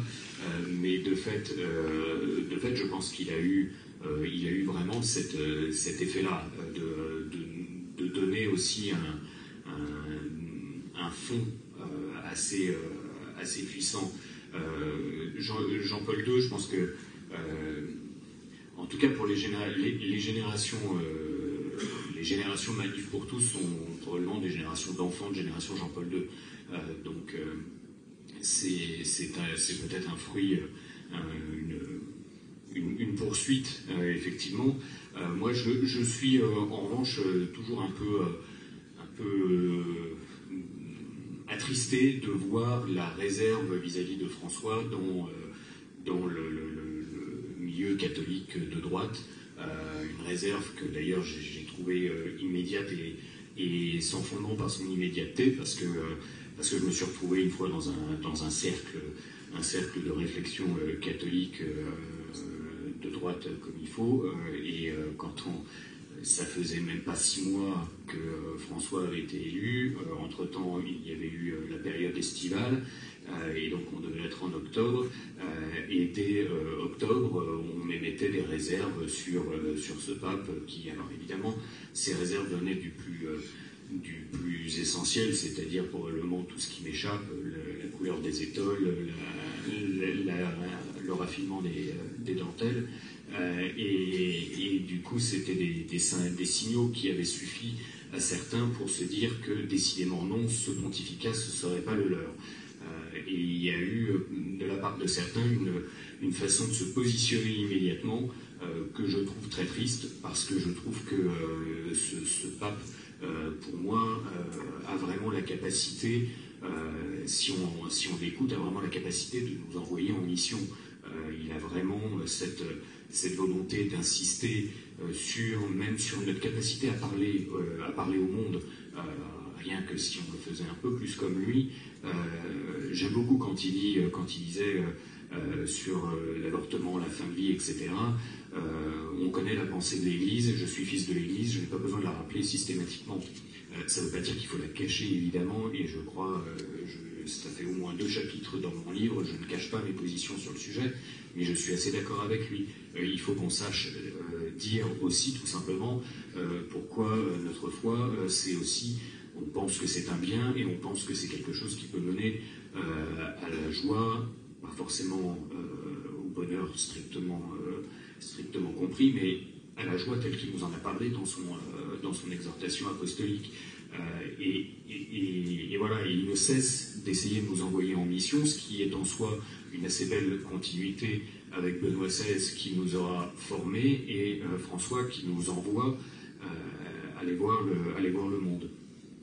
Ça, je pense qu'effectivement, et là je sors, comme je le disais effectivement dans le livre, je me fiche un peu de savoir si je suis de droite ou de gauche. Il semble que je sois de droite, mais je m'en fiche un peu. Et là, fondamentalement, pour moi, le sujet est purement spirituel, catholique, et effectivement, on a une nécessité de sortir. On a cette très belle anecdote, plus qu'anecdote, c'était la parole du pape juste au tout début du conclave, et il paraît que ça a été assez décisif pour son élection, quand il a dit j'ai cette image de Jésus qui frappe à la porte de l'Église, il ne frappe pas à la porte pour rentrer, il frappe pour sortir. Et ça, effectivement, pour nous dire à nous, cessons de fermer la porte pour avoir le Christ bien avec nous dans nos églises, soyons capables de sortir et de l'emmener avec lui, enfin avec nous, lui. Voilà. Et bon, je pense qu'effectivement, en plus de ça, quand les cathos de droite sont probablement inquiets et angoissés d'avoir le sentiment que le monde se délite, et je plus sois, comme on dit sur Internet, Gaël Brustier sur la nécessaire lecture de Veilleur Où en est la nuit, que je peux pratiquement citer par cœur sur certains passages. Il n'y a rien de moins chrétien que de serrer sans fin le cadavre de la vieille chrétienté. Laisse les morts enterrer leurs morts, va annoncer le royaume de Dieu. Les murs de Jérusalem sont tombés et elle ne sera pas reconstruite. Et bien voilà, effectivement, quand cathos de droite on est flippé par un monde qui s'écroule, c'est pas en essayant de colmater les brèches et en essayant de tenir les murs du fortin qui tombent qu'on y arrivera, c'est par la mission, et donc c'est effectivement en suivant en suivant le pape François qu'on pourra arriver à surmonter effectivement cette période de changement profond et qui change pour peut-être un meilleur bien. Je vous remercie. Alors, c'est très difficile de faire une intervention après d'aussi belles choses. Il se trouve que je suis élue au Grand Lyon, à la métropole. Vous savez, on a fusionné le Conseil général et la communauté urbaine. Et donc, ce que je veux dire tient un peu de ma position d'élu. J'ai l'impression, comme vous à l'IEP, j'ai appris René Raymond, mais j'ai l'impression que ce clivage ne correspond plus du tout à une réalité. Il correspond à une époque qui était l'époque à la rigueur où il y avait le monde communiste et le monde capitaliste, et que du coup c'était simplement sur des aspects matérialistes qu'on se déterminait. Mais le problème, c'est que maintenant la droite est restée enfermée là-dedans, ce qui définit globalement le groupe de 40 les Républicains et associés et apparentés auxquels j'appartiens. C'est simplement à la rigueur soit l'opposition à la gauche, soit le fait qu'on est censé être libéral. Et certaines fois, j'ai l'impression qu'on n'a pas de philosophie commune, qu'on n'a pas de système de valeurs commun, à part cette opposition. Et à gauche, l'impression que j'ai, c'est qu'ils ont dû lâcher leur vieille lune, puisque le communisme, dans sa forme soviétique, n'est plus, que les réponses économiques qu'ils apportent, ils se rendent bien compte qu'elles n'apportent pas de solution au problème du chômage, par exemple. Et du coup, eux, ils ont un système de valeurs qui est l'amour du progrès. Mais moi, l'impression que j'ai en tant qu'élu, c'est que ça, on n'a pas. Alors, chrétienne engagée en politique, j'essaye d'avoir ce discours, mais je m'aperçois qu'on est complètement dilué. Et moi, je partage votre point de vue. Hollande, il nous a rendu un énorme service en nous permettant de sortir de nos retranchements, de là où on était. Mais maintenant, j'ai envie de deux choses. Quelles sont nos propositions, quoi.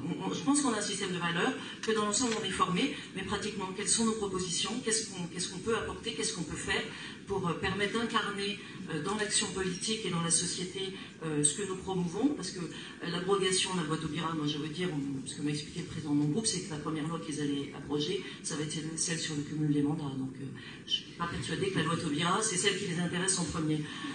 Et clairement, on va peut-être pas avoir tout le temps Hollande qui va nous faire ce cadeau-là. Donc pratiquement, maintenant, qu'est-ce qu'on va faire pour survivre? Donc il y a les altercatos, il y a plein de belles initiatives, et qu'est-ce qu'on va faire pratiquement pour l'incarner? Est-ce qu'on peut prendre une toute dernière question et puis vous répondrez aux deux comme monsieur avait demandé, et puis on clôturera comme ça si c'est vous. Oui, d'autant plus que ma question recoupe beaucoup les deux questions précédentes. En fait, ce que je voulais dire, c'est que quand on assiste à des réunions de gauche, on entend parler des valeurs de gauche, en 1h30, on a bien 30 fois l'évocation des valeurs de gauche. Quand on assiste à une réunion de droite, tout le monde est tout de suite beaucoup plus disert sur les valeurs de droite, comme s'il ne fallait peut-être pas trop en parler. Et quand on assiste à des réunions de cathos, alors on n'entend plus parler du tout des valeurs chrétiennes. Alors, est-ce que c'est parce que ces dernières valeurs sont les plus difficiles à mettre en pratique et que les autres ne sont qu'une simple évocation?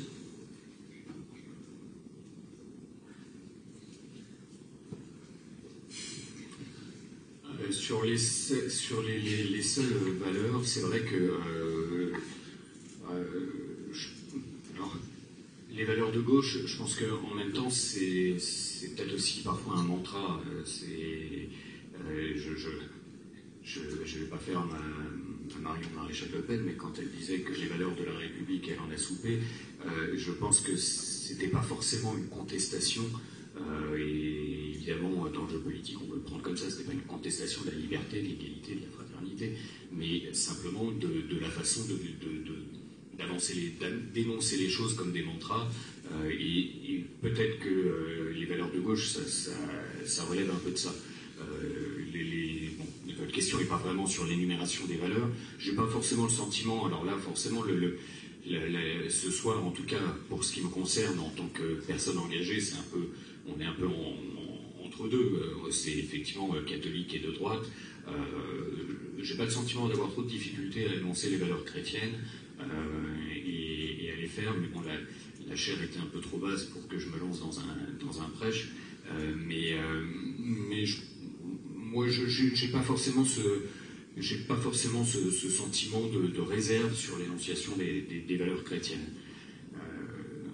Je ne sais pas si je m'arrête immédiatement là ou si j'essaye de revenir à la première question qui est quelle est la traduction concrète, puisque c'est là que tout le monde sèche. Et effectivement, c'est sûr que quand il s'agit d'être dans le débat d'idées, c'est une chose, mais quand il s'agit de faire des propositions, c'est plus compliqué. Donc là, je dilue un peu pour expliquer pourquoi je n'en ferai pas. Mais c'est vrai que ce que vous dites m'évoque ce que disait aussi Mathieu Rouget dans une de ses interventions, où il parlait notamment d'une fois où il avait accompagné un évêque à une audition à l'Assemblée nationale et il lui avait suggéré d'avoir des propositions à faire, ce qui n'a pas été suivi. Or, il avait tout à fait conscience que les personnes qui auditionnaient l'évêque n'attendaient que ça. Ils n'attendaient effectivement que des propositions concrètes. Et c'est vrai qu'effectivement, alors bon, je ne voudrais pas non plus battre trop ma coupe à brûle-pourpoint, dire quelles sont les propositions qu'on va faire, c'est bien compliqué, mais oui, c'est certain qu'on a probablement à travailler un peu plus là-dessus. Je ne donnerai pas de conseils à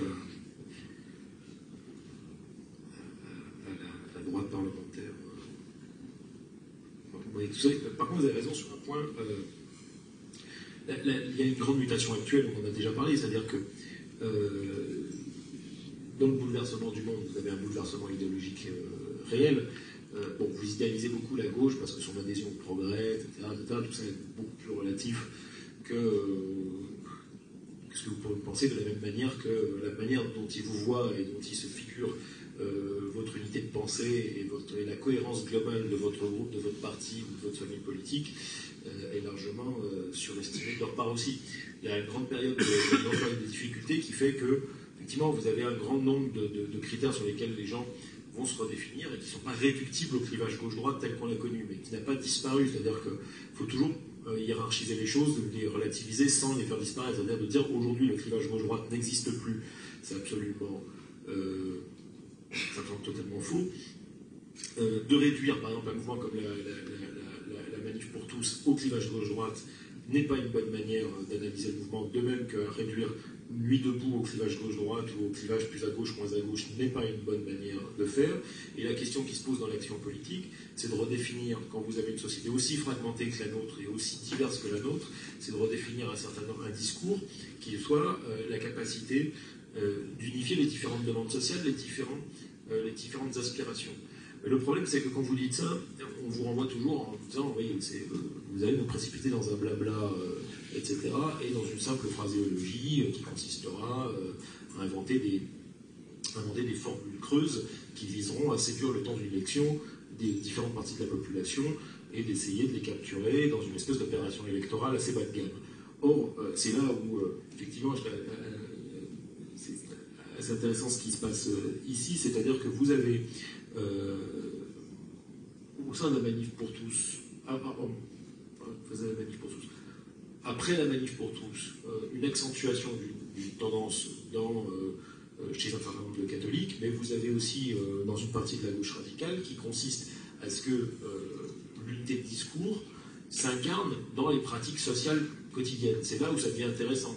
C'est là où on quitte la simple astuce sarkozyste de, si vous voulez, appeler abrogation, ça coûte pas cher, pour basculer dans une autre chose qui est un discours politique incarné dans des pratiques sociales et dans la conquête du temps long et dans la définition de la société. Et c'est là aussi où ça fait tomber aussi le mythe en politique des propositions. C'est-à-dire que quand vous dressez contre un type qui dit un truc qui vous semble d'un point de vue économique, c'est toujours le truc des socialistes. Je les pratique, je les pratique encore beaucoup, comme vous l'avez compris, mais ça, par exemple, la loi El Khomri n'est pas acceptable. Qu'est-ce que tu proposes? Bon, à un moment donné, il y a une confusion entre la politique, le combat politique, le champ de bataille qui est la politique. Je dis champ de bataille à dessein, parce que il y a des reculs, il y a des avancées, et ça doit se faire dans une société pacifiée, démocratique. C'est pas un marché, c'est-à-dire que c'est pas on fait une proposition et si vous voulez, l'électeur passe à la caisse avec son petit panier de propositions, il en a 2 LR, 3 FN, 4 PS, une modem, etc. Et à la fin, il passe à la caisse et finalement, c'est l'isoloir et il a fait son marché, son petit panier. C'est au contraire des grandes visions, des grandes identités collectives qui sont mouvantes, qui s'affrontent et qui portent des visions du monde opposées. Et c'est ce qui fait le plus défaut, c'est ce qui fait le plus défaut au Parti Socialiste, c'est pour ça qu'il s'effondre. C'est pas simplement son manque de résultats, simplement parce que les gens considèrent que ses propositions ne sont pas crédibles. C'est un ensemble de choses. C'est parce que d'une part, il n'a pas une vision du monde cohérente, un discours unificateur, et parce qu'il n'a plus dans la société de relais, de piliers qui sont enracinés dans la société, dans des pratiques sociales. Et donc, du coup, la gauche en France est en train de s'effondrer sur elle-même parce qu'elle a perdu tout ça. Au contraire d'une sociologie qui était, par exemple, minoritaire, qui sont les catholiques conservateurs qui, eux, ont développé des réseaux de solidarité, un discours cohérent qui explique le monde de manière à la fois simple et complexe. Vous pouvez expliquer le discours qui mène à la manif pour tous, c'est pas un discours nouveau, il n'est pas inventé début septembre 2012 à Saint-Sulpice, c'est un discours ancien, qui parle de la catholique, c'est un discours complexe, qui a des bases philosophiques complexes et qui peut s'expliquer en 2 minutes de conversation. Et si vous regardez les choses d'un point de vue en faisant un petit peu de comparativisme, quand vous regardez bien les différentes familles idéologiques en France, c'est probablement une des familles ou la famille politique qui s'est le mieux adaptée et qui a le mieux œuvré de ce point de vue-là, avec beaucoup plus d'efficacité. Ça ne préjuge pas du tout du fond du discours, ni quand on dit ça, de l'adhésion, vous expliquez ça, les gens vous disent t'es avec eux. Non, c'est pas le problème, moi je ne suis pas positionné de ce point de vue-là.